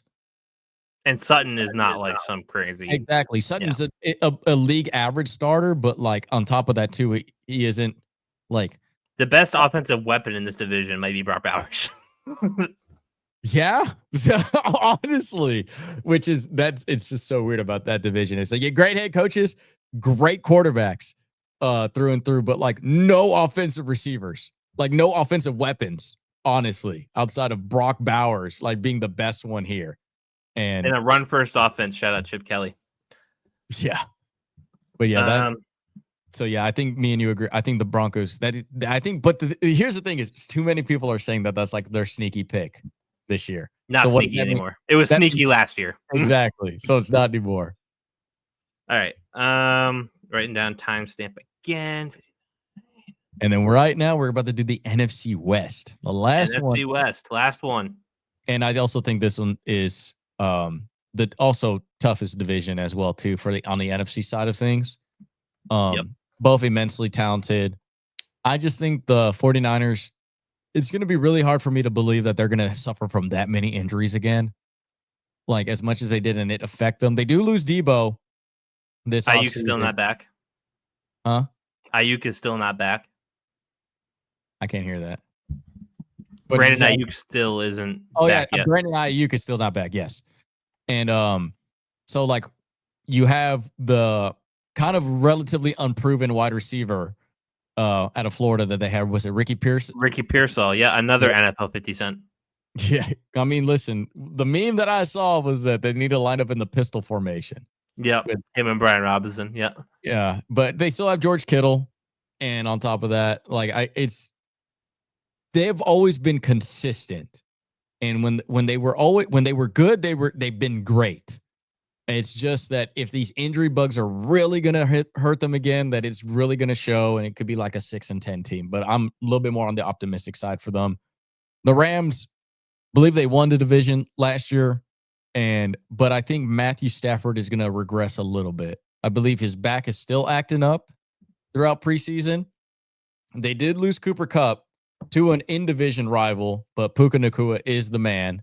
Devontae Adams is still the man. Yep, exactly. So it's not that, and we touched upon it last week that you felt that was a little bit of an upgrade for them, and they have a great running game.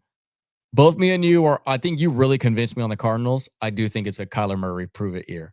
I truly do. Like this is also touching the same realm as Trevor Lawrence. That like, dude, if you don't get into the playoffs, like, yeah, you're talented, but like, man, like Win games. Yeah. Like what the excuses are running out now. Like we need you to win. And last is Seahawks made a lot of interesting moves. No more Pete Carroll. You got Sam Darnold and you lost DK Metcalf and you brought in Cooper Kupp. Like this is such a weird as famous as you're wearing the t-shirt, a Band-Aid on a bullet hole type maneuvers. Like it's like a really weird patchy job here. You got different head coach, you got different quarterback, and then different wide receivers. I think it's going to be but on paper they look better than most other teams in the NFC. It's just unfortunate to me. I just think that throw them in the NFC South. How many games are they winning? 10. I'd probably say they win 10 in the NFC South. If you were to swap AFC South, they're cleaning everybody out. Oh yeah. Oh my God. That's a 12-win team, Caleb. I just think it's really unfortunate, just kind of like the Raiders, which is, I think it's funny how like a lot of these teams are kind of reflecting on that. I think the Seahawks and Raiders are probably the most alike, that you're stuck with. Like you made improvements relatively based on the losses, but you're just stuck on a really talented like division. Yep. All right, ain't that some shit? If we're gonna keep going with some Morgan Wallen references, I got the Rams winning the division, beating the 49ers on the tiebreaker. They're both 11-6. I feel just as strongly about one as I do the other. If you maybe say they can't have the same record, it's the Rams for me. I think they're better equipped. I think their depth is better. I just think that they can afford some of those bang up kind of injuries where the 49ers can't.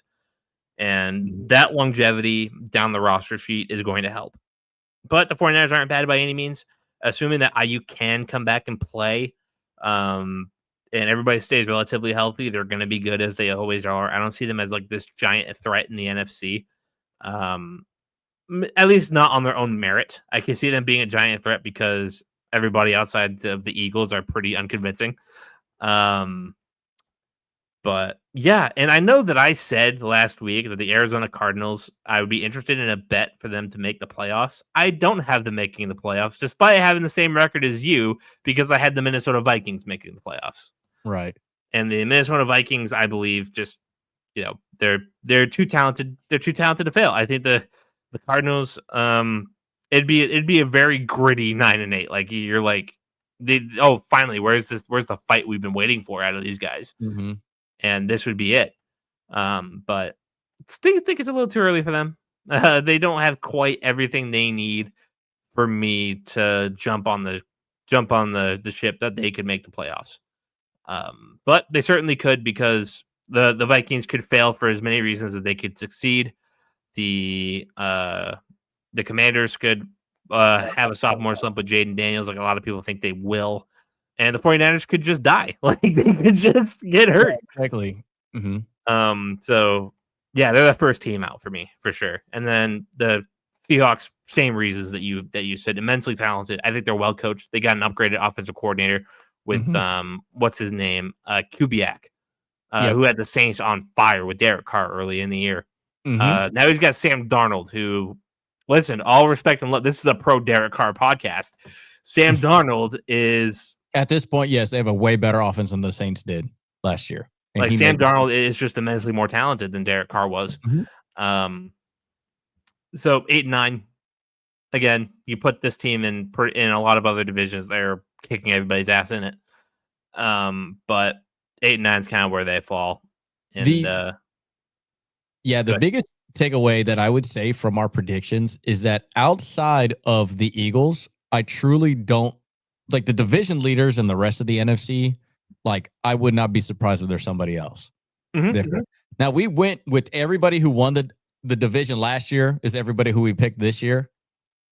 Because I truly also think that not many teams outside of the Patriots made that big of a difference from last year. Like that's it's funny because like the Raiders made a lot of differences. The Seahawks made a lot of differences, but because of the division that they're in, those differences almost are like for no reason. Not saying for no reason, but it's just like, bro, they're all for naught. Yeah. Yeah, exactly. Like, I wish the Raiders made this change when like the Broncos weren't this good or like didn't have all this talent. And the Chargers weren't on the come up. Exactly. Then it would be like a different conversation. But I think like the cream that's on the top of the like for the AFC is much better than I think the NFC. Like outside of the Eagles, it's hard for me to pick another Super Bowl team in the NFC side of things. On the AFC side of things, I could pick like four teams easily that I think could end up in the Super Bowl. Like, it wouldn't be a shock if the Bills were in the Super Bowl. Wouldn't be a shock if the Ravens were in the Super Bowl. It wouldn't be a shock if the Chiefs or Broncos were in the Super Bowl. Hell, you can even convince me that it wouldn't be a shock that the Bengals made it to the Super Bowl because of the Chargers. Exactly. Like, I am now in the realm of almost 8 teams that I'm not shocked that are in the Super Bowl from the AFC side of things. What's weird is I would be shocked if the Patriots made the Super Bowl, despite having them in the playoffs and the Chargers not. I would be shocked if the Packers were in the Super Bowl. I'd be shocked if the Bucks were. I'd be shocked if the Cardinals, a playoff team I had, went to the Super Bowl. Vikings, I'd be shocked. Like, that's the thing that I think the Eagles are just so much better, bro, than everybody else in the NFC. They're the ones that like use Super Bowl hangovers or like and stuff like that, man. Like, I don't believe in that with that team.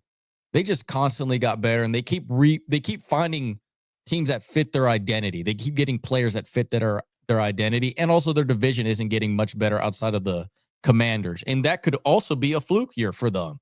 That last year was. Like if you look at this roster, they could be due for a giant regress sophomore slump. Mm-hmm. Like Jayden Daniels could just be RG3 and get figured out and then get hurt, and then that's it. Like that, we only got one great year out of him, and there you go. Where same thing with the Lions, a lot of regression because of the lack of coordinators. I mean, with JJ McCartney, all this, like, he's the main guy now at the Vikings. JJ McCarthy is probably the biggest X factor in the NFL right now. Yes. Without a doubt. Because that team, that team with Joe Burrow is undefeated. Oh my God. Let me tell you this. That team with Kyler Murray is a legitimate team. Like, honestly, like that team with any of the other quarterbacks in their own division. That team with Drake May, like they wanted. Yeah. That team would be stupid right now. That team would be unbelievably stupid. That, and which is like I said about like you're playing it way too safe, and too many times that I have seen Super Bowls with too many safe quarterbacks. When I've seen teams draft safe quarterbacks, like it just doesn't work. It's not like college. College, you could win with a safe quarterback. I've seen it many times at Alabama. I've seen it many times at Georgia. In the NFL, if he is not a decision maker, I do not think he's going to win a Super Bowl. Like, I couldn't tell you the last time a mediocre in the sense of just like not good decision making quarterback won a Super Bowl. Won a Super Bowl. Like one, yeah, at all. I've seen plenty go to like it. Like probably early 2000s, Trent Dilfer. Yeah, I would say Trent Dilfer was probably the only one. Whoever was quarterback for Baltimore in 2000. Yeah, that was him, I believe. Right? Oh, I thought who was the guy for the Bucks in 2002? Oh, that was what's his name? Brad Johnson. Yes, okay, those two come to mind. Yeah. But then like if you look at their situations, legitimately Hall of Fame defenses. Like they had to overcome so much of their lack of decision making that their defenses won their Super Bowl. And because you can even argue, like, I would say that they're still relative, like Peyton Manning's last legs with that Broncos team. Like he was still a decision maker, at least. He wasn't playing it safe. Yeah, his inabilities were all physical. Exactly. And also another thing of a team literally led by defense, where I just don't think that a guy like JJ, a guy like Brock Purdy, a guy like Jimmy G that we even seen in a Super Bowl, like it just doesn't work. It just historically shown that it only can't gets you so far. Exactly. It can get you to the game, but I would rather trust somebody who will make the hard decision for you. Yeah, these quarterbacks aren't robots. All right, so write down that extra timestamp because I made two for that whole segment. We are going to get into the awards to close the show. We don't have a pretty graphic for you on that part. I apologize. I will do better. But we do have a list that we're just going to run down. I'll give you the betting lines as we say the names if they pop up. Like if Gerardo says like, goddamn Jaleel McLaughlin's going to win the MVP, I don't have the odds for that. But don't worry. We'll assume that Gerardo is going to give me some names that I can see on this DraftKings Sportsbook. So we're going to kick it off with the easy one, MVP. Who's winning the MVP this year, Gerardo? Patrick Mahomes. Okay. Patrick Mahomes. I think the picks that I'm going to make are probably very, very simple. I didn't really think that much through of this. I think I was like, hey, let's keep it nice and sweet. I do not need to be that drastic when it comes to picks when it comes to awards, I think. All right. I'm going to go with Joe Burrow because I think he probably should have won it last year if they made the playoffs. As I have the Bengals making the playoffs this year, I think that it's going to be hard to not give him the MVP after the season. He's going to need to have to get this team into the playoffs. So just going to make the 1-to-1 what makes sense. If Joe Burrow makes the playoffs because he does something insane this year with that god-awful defense, that god-awful offensive line, that god-awful run game, he should win the MVP. So Joe Burrow is my MVP. For Patrick Mahomes, you have him at plus 700 if you wanted to give him the MVP. Joe Burrow is 650. Okay, Offensive Player of the Year, Gerardo. What do we got? Jayden Daniels. Went with Jayden Daniels on this one. I think that if you have Terry still sitting out and then like he repeats his production, it's going to be, I mean, you're almost getting into MVP level of conversation as well too for that. But I just think that I think because of the run game aspect that he's going to provide to it, that would probably give him the Offensive Player of the Year nod. Usually it's probably going to go to a skill position. More oftentimes than not, if a quarterback wins MVP, he'll probably go to a skill position. And if I were to pick a different skill position, I mean, Jamar Chase. Because if Joe Burrow's throwing that thing around, he's probably almost touching two G's on receiving yards. Jayden Daniels plus 4,000. to win Offensive Player Good job, of the Year. Gerardo. For me, I'm going to go with Jamar Chase. Mm-hmm. Maybe it's a little strange that both MVP and Offensive Player of the Year come from the same team, but Jamar Chase is going to have an insane year if the Bengals are going to do what I'm going to do. What I think they're going to do. If I want to throw a different name out there, I think Nico Collins is going to be really, really good this year. Yeah. Get him early in your fantasy drafts because I think that he might be the wide receiver 1 at the end of the season. 100%. So let me write that down just to be different instead of Jamar Chase. Like, let's make that my official bet. I'll take the Jamar Chase pick, and you take the You take Nico. Okay. So Jamar Chase is like the favorite. No, second favorite. Saquon Barkley is the betting favorite. Yep. Jamar Chase is plus 850. Nico Collins is plus 2,000. Okay. Defensive Player of the Year, Gerardo. Myles Garrett. I think Myles Garrett's going to just rack up sacks this year. Like, they're going to play on defense so much in that division. And on top of that, he does get help with their new first-round pick from Michigan, Mason, as well too, Mason Graham. So I think I'm going to go with him. I also think that his production level is probably going to be a little bit better than TJ Watt as well too. With the Micah Parsons situation happening, that's also helping him immensely in this situation as well too. So I got Myles Garrett. I'm going to go with Trey Hendrickson. I think it's going to be a big bounce back year for him. I think he's going to be an animal. We'll leave it at that. Yeah. Trey Hendrickson is plus 2,000. Myles Garrett plus 700. And who's the favorite? Is they going to think Patrick Surtain's going to repeat that? Micah Parsons is the favorite right now. Oh, all right. This is in May. This is May 21st. Okay. So maybe we need an updated one. No problem. I mean, like, I would. But Myles Garrett would be the favorite if we're. Oh wait, I said Trey Hendrickson. I'm stupid. I meant Aiden Hutchinson. I was about to say, like, you should have corrected me, man. No. I was gonna be okay. I was like, all right, well, he's gonna get a new contract by tomorrow, and he was already the sack leader last year. I'm like, yeah, and I said the Lions too. I'm like, yeah, the Lions are gonna trade for him. See, I thought you said the lines, like the lines, like the. No, I meant the Lions. When will Aiden be back though, on that injury? He should. I think he's already practicing. Is he not? No stuff. Dang, that's actually pretty good. Then Aiden Hutchinson news. I thought he was already back. Yeah, he's had a good training camp. They're saying he's going to be good. Okay, there we go. That's not a bad bet then. I meant Aiden Hutchinson, folks. I apologize. It's okay. Hey, Trey, I'm not even going to waste the power of video editing. Like, we're just going to keep that. I mean, but at the same time, in your defense, he did lead the lead in sacks last year. He did. Trey Hendrickson. He did. So if he was playing, maybe he'd have a shot. Okay, what's next? Offensive Rookie of the Year. I got Emeka. Wow, in a loaded wide receiver room. Yeah. Well, I just think that he's going to get a lot more touches and then Mike Evans is. I mean, he's still going to be, I think, 1,000-yard receiver or like barely touching it this year, but I think he's going to be getting he's going to get a lot of touches from Baker this year. I'm going to go with Amari and Hampton. Like I said, I think he's going to be a monster. And his only competition has been like knocked out because dumbass Najee Harris playing with fireworks. So, yeah, the only other one that I also had was Cam Ward.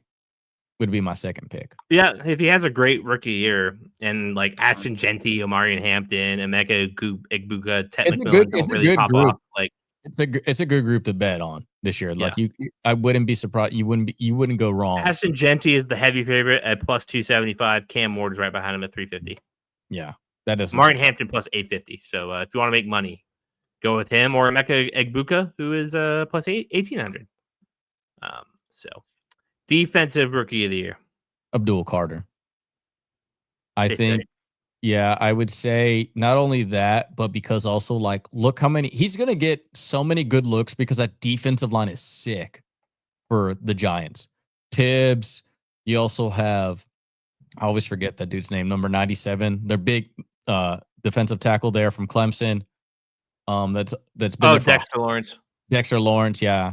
And then Brian Burns and the other guy that they there one more? No, I think it's just those guys. And like that's an insane pass rush. Like that's great. Like he's in on top of that, out of those 4 guys, who are you going to double team? You're not going to double team the rookie. So I just give it to him. He's immensely talented, so I give it to him also. Yep. I won't even bother with the sake of being different. We'll both go Abdul Carter. What's the other players they even have ranked on there for that? I wouldn't give it to Mason. In order, Travis Hunter plus 1,000. Okay. Jalen Walker plus 1,000. Mike Green plus 1,200. Plus 1,400 Michael Williams. Plus 1,400 Jihad Campbell. Plus 1,600 Mason Graham. Plus 1,600 James Pierce Jr. Okay, yeah, I would say it's Abdul Carter to lose. Mason Graham was the only other one that I would really consider. Yeah, but also like interior defensive tackles don't, unless he's like J.J. Watt or Aaron Donald or Warren Sapp, it's not really that likely, I think, for him. Coach of the year. Mike Vrabel or Sean Payton? Mike Vrabel is the favorite. Yep.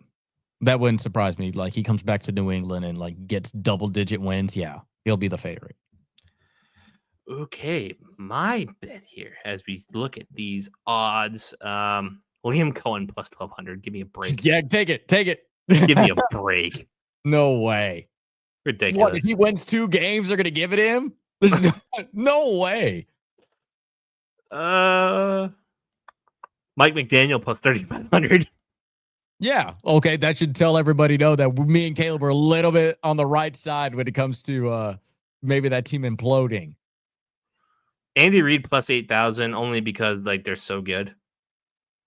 D'Amico Ryans plus 6,500. I'm assuming because he like just won it. Yeah. God, there's a lot of interesting candidates. Let me look back at my standings here. What makes the most sense here as I look through? Bengals head coach? No. Okay. No. MCDC, no, because it's a down year for him. Yeah. Kevin O'Connell's on a down year. Well, okay. Well, the one from the Eagles, he's not won it yet. Sirianni, yeah. But also, it's just kind of like Super Bowl. It's kind of like Andy Reid stuff, like, you know what I mean? It's like you're giving it to him based on like, I don't know, like what he already did, not what he's doing. God, to step back for Dan Quinn on the commies. Yeah, like I said, I think it is Vrabel and Sean Payton's the lose. Yeah, I'll go Vrabel, I guess. I mean, I'll go Vrabel, I guess. It's sometimes you just gotta keep it simple, right? You know, like let's not reinvent the wheel here. I wanted to go outside the box bad, but I could. If you really want to go outside the box bad, I would say probably go with like what's a team that if you believe in the Titans and they sneak into the playoffs, Brian Callahan, Jonathan Gannon with the Cardinals sneaking into the playoffs, like that would probably be your sleeper pick. Yeah, I mean, we both have the Cardinals going into the same record, going 9-8. That wouldn't be too bad. Yeah, I would probably say the Titans one would be that as well too. But I think the Patriots going 12-5. If I have that happening, then me at 10-7. Yeah, so I just think it's especially with a roster that barren of talent. Yeah. All right, so we came up with our own awards. Yep. We did the unawards. Yes. Essentially. I'm gonna get okay. So what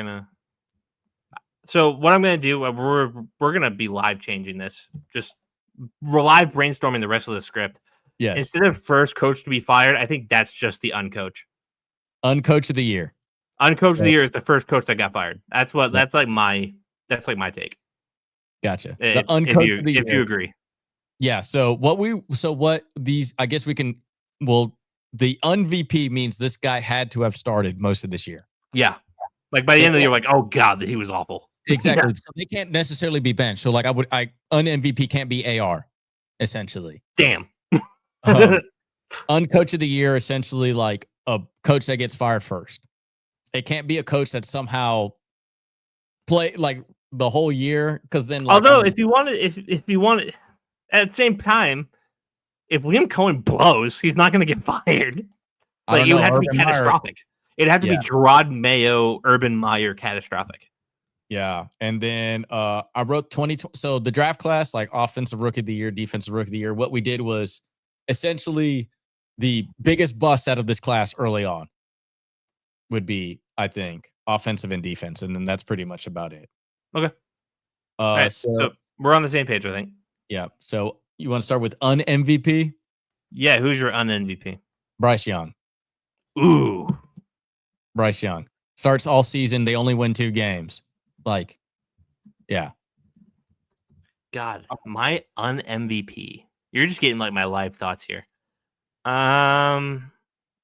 I will always do is just look at the worst teams in the league and then just go by like, did that quarterback start this whole year? And yeah, he did, and yeah. My un-MVP.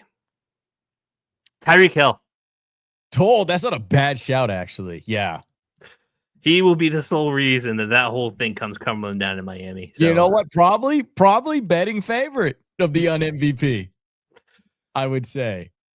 Yeah, that's my un-MVP is Tyreek Hill. I think he's gonna absolutely burn that place to the ground.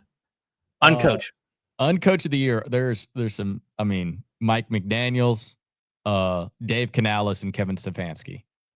Pick one. I have those 3, and if I'm gonna pick one, Mike McDaniels. I'm right there with you.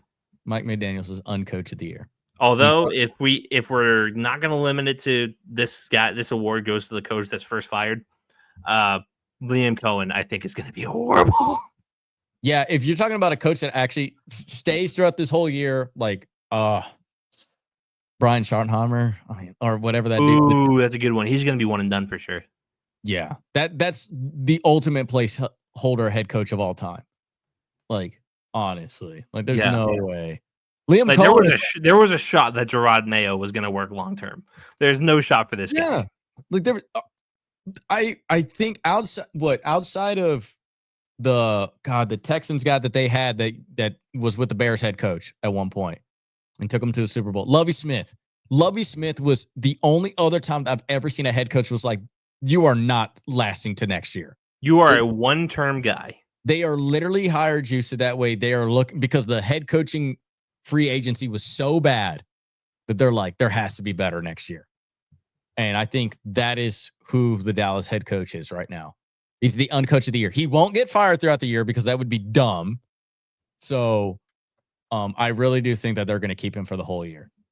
So I'm going to change your pick to Brian Schottenheimer. Yeah. Not that he's the first to get fired. So let's make another amend to the uncoach. It doesn't have to be. So if you're going to ask both of us honestly, would be the first coach to get fired? I'm probably Mike McDaniel. Yeah.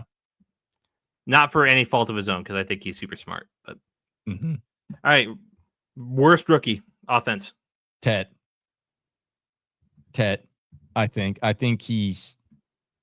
especially with the Panthers being as bad as they are, the Bryce being my un-MVP, like he was heralded as like this generational talent early on in the draft process, throughout the draft process. And then when it came to draft combine day and all that stuff and the reports out of him, it's just like, oh, so you're just like a big, tall wide receiver that doesn't have any 50-50 ball skills and doesn't do anything down the field wise. So you're just big for no reason. So what's the point of you in this offense? And then on top of that, didn't Adam Thielen already get traded to the fucking Vikings already? No, they're talking about it. Exactly. Like, so you got Tet on offense. How about on defense? Un-MVP defensively. Not un-rookie of the year. The bust of the year defensively. I'm probably going to go with defensively. Who's in the class? Because I can probably tell you based. Okay, I'll read you the order of defensive guys: Abdul Carter, Mason Graham. No. Little while. Michael Williams. No. Kenneth Grant. What I need position team also. Kenneth Grant, Miami D tackle out of Michigan. He was the second defensive tackle. Like he had Macy Graham and the other guy. He was the other guy. Mm-hmm. Jalen Walker out of Georgia, going back to Atlanta as a linebacker. Shamar Stewart, has he signed his contract yet? Low key, honestly, based on that whole process, yeah, probably him. All right, Shamar Stewart. Yeah, I'll give you that one. That one's an easy kind of layup. Yeah, I have the advantage of having it in front of me. I was actually going to pick him early on, but I was like, man, is it kind of cheating that he just not even playing? But yeah, I would kind of said him. I'm going to go with Marcus Golden, the receiver for the Packers, coming out of Texas, I believe. Yeah. Yeah, like how fitting is it that the first wide receiver that the Packers pick in like 20 years absolutely blows? Yeah, that actually wouldn't surprise me. Yeah, so Marcus Golden, defensive bust. Yeah, I think Shamar is definitely the favorite. Mm-hmm. I'm going to go with Maxwell Hairston for the Bills, the corner that ran like the super fast 40. Yeah. I never saw it with him. Like I just don't. I don't see it. I think he's getting torched. It's because like he's like Tyquan Thornton of defense. Like you're fast, but for what? Exactly.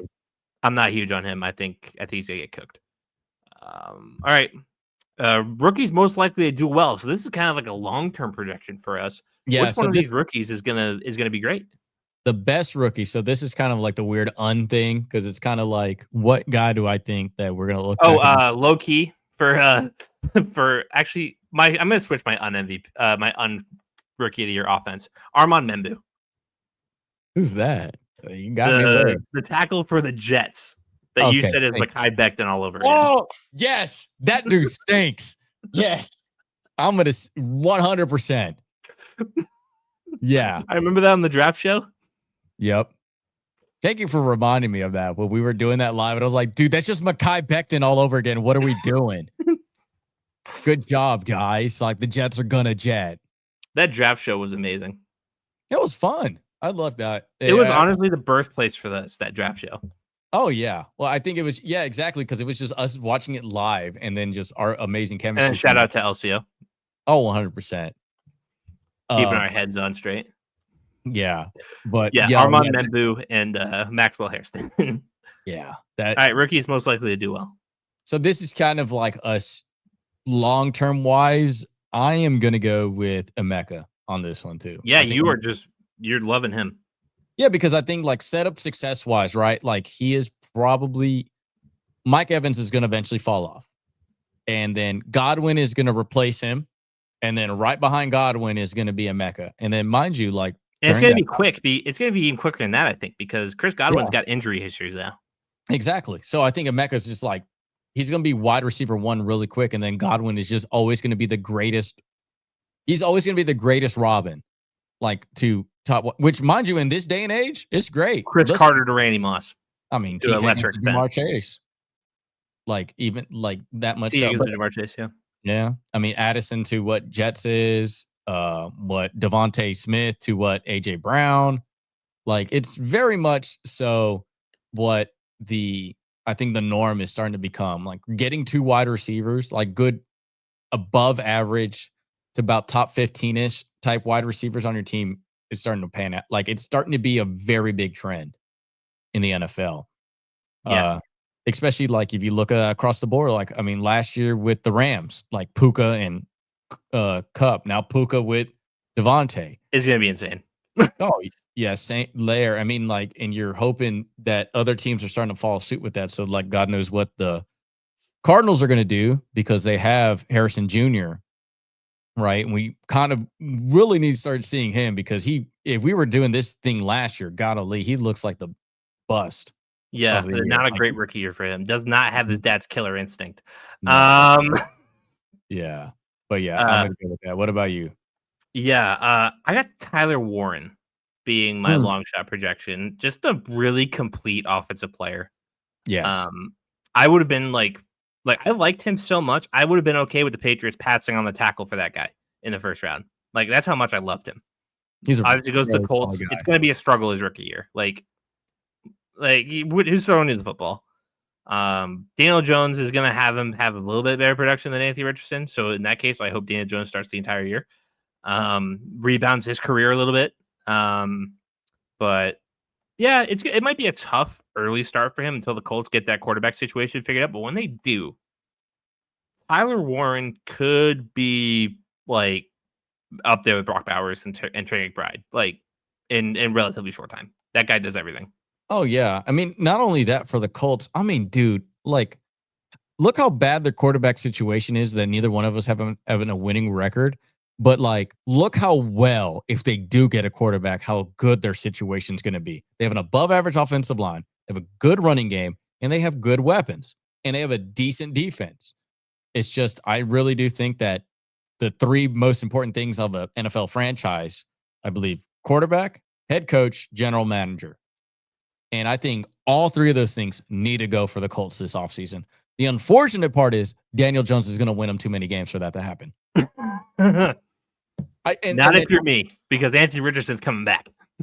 I mean, even still, like, what, to play long snapper? I'm really hoping for that. He could fling the ball really hard, but it's go 40 miles over the punter's head. Like, yeah, because man, if you're the Colts right now, man, what you would do to get any of the quarterbacks coming up in this upcoming draft class, man?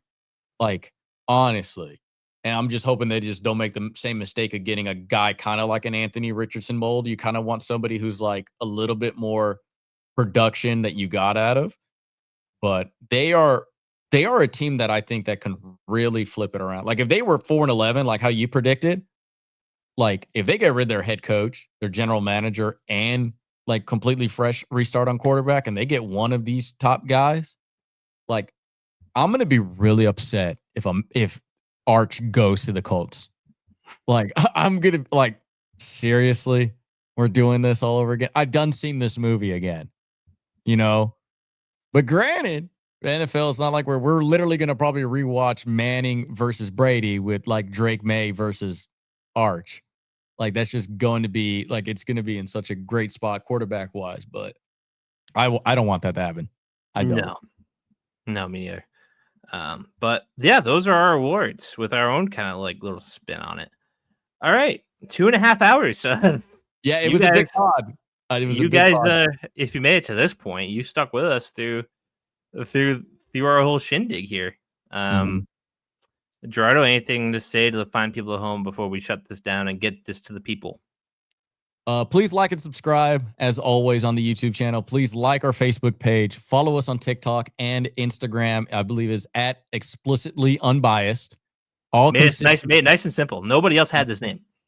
God bless us. And it's consistent throughout all of our platforms. Feel free to always comment all your ideas. Who do you think is the best prediction? Who has the worst prediction between us both? Honestly, after seeing Caleb's, I'm going to agree with a whole lot of his stuff more. I'm just very optimistic and very pessimistic on teams. Like I'm not. Yeah, and I just aim for the middle. I'm just like, look. I am Sam Darnold. He is JJ McCarthy. That's what he said. Come on, dude. No, I was just kidding. But I do think like I'm very much more drastic. Like I'm like, oh, if this team hits on all cylinders, that's what's going to end up being. So just let us know which schedule do you think was more favorable. Like if you think I did well, if you think Caleb did well, just comment down below. Or maybe you think we're both wrong or we're both right. Then make your own asshole. Essentially, yeah. And our thing, we're obviously going to relook at this at the end of the year. Like once the Super Bowl hits, we'll definitely, or not even, we could probably do it after the award show. We would probably literally look at all this and be like, hey, who was actually really bad? Who was actually really good this year, and do a little bit of a revise. I know I went on one of your former podcasts or your current podcast. I did that. We did our prediction show last year. Yeah. The former podcast. Yes. I would love for us to relook at that eventually throughout the season to see where we were at on that. Yeah. Did we have any like long-term projections like into the super future? That was exactly. Let's see how good former Kaleb and former Gerardo. I think I had the Patriots at like 7-10. Like they went 4-13. Yeah, and then on top of that too, we are doing another podcast, I believe Tuesday, correct? Yes, and then we are going to be doing our college football preview on that one, but we're not going to go in depth of like the Power 5 and all that stuff. It's just very it's a lot of stuff. Listen, I did decent amount of research for this NFL stuff, and that's why I went as long as I did. College football, I kind of broke it down with the top 25, and that's about it. I am not going conference by conference. I kind of did. Who's playing in what bowl game? Like, yeah. Hey, Caleb, who do you think is going to be in the Meineke Car Care Bowl game, or who's going to be in the Huck Fishing Bowl game? Or the who's got Bowl? The best pro shops bowl game? Yeah, exactly. No, we're not doing that much in depth. It's more high. We're going to do a little bit of Heisman talk about that. Obviously, our playoff prediction for that, and then just who we think are going to win the top conferences. A little bit more bite size than what we have today. Yeah, this podcast is certainly going to help my my college football expertise, because ask me how much college football I watched over the course of the last couple of years. Like, I just watched the teams I was interested in, and that was it. For this podcast, it will require me to watch a little more. Exactly. Pretty much. It was just pretty much a good thing. We are going to be actually watching football. Like, I got to watch this more than just an actual regular bystander and stuff like this. Yeah. So, yep. Extra emphasis on liking that Facebook page, fellas. Like, we got to get that thing to 100 likes, 100 followers, so we can go live directly to you. The YouTube channel can go live, but then you share it on a Facebook link. Not everybody picks up that link. If we're live on Facebook, we can just share it to different groups, share it to different places. You can share it on your timeline and share our handsome faces with all your beautiful friends. And it's a good time, but we need to get to 100, and we can't do it without your help. So please do that. Yep. And then these type of podcasts, when we do this like a little bit long form, is only going to be mostly for pre and post seasons. We're more than likely not going to be touching these numbers again unless, like, God forbid that the whole league implodes or something like that. And usually, or is a heated debate and you want to listen the whole way. Yeah, when we bring a guest, yeah. Also, but on top of that too, most Sunday streams and episodes are going to be us having a little bit of a watch along because the Sunday night game is going to be playing at the same time. Next week, we're going to be trying that out for the first time, because we will have a college football game going on, and we would be wrapping up week 1 on college football as well too, because college football will have played. Week 0 has already played, but the only notable thing I would give away from that is what Iowa State beat Kansas State, and some people like Kansas State. That was about it.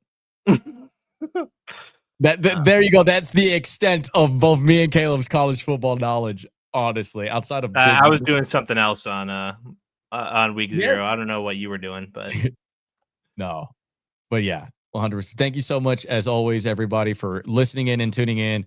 Please like our Facebook page. Like Caleb said, it will immensely help us out. You get to join in with us because we're going to be doing a live watch along during a lot of these games. So if you're watching the game alongside with us, or we would more than love to have you on this chats.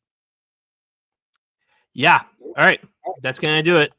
We'll see you all later this week.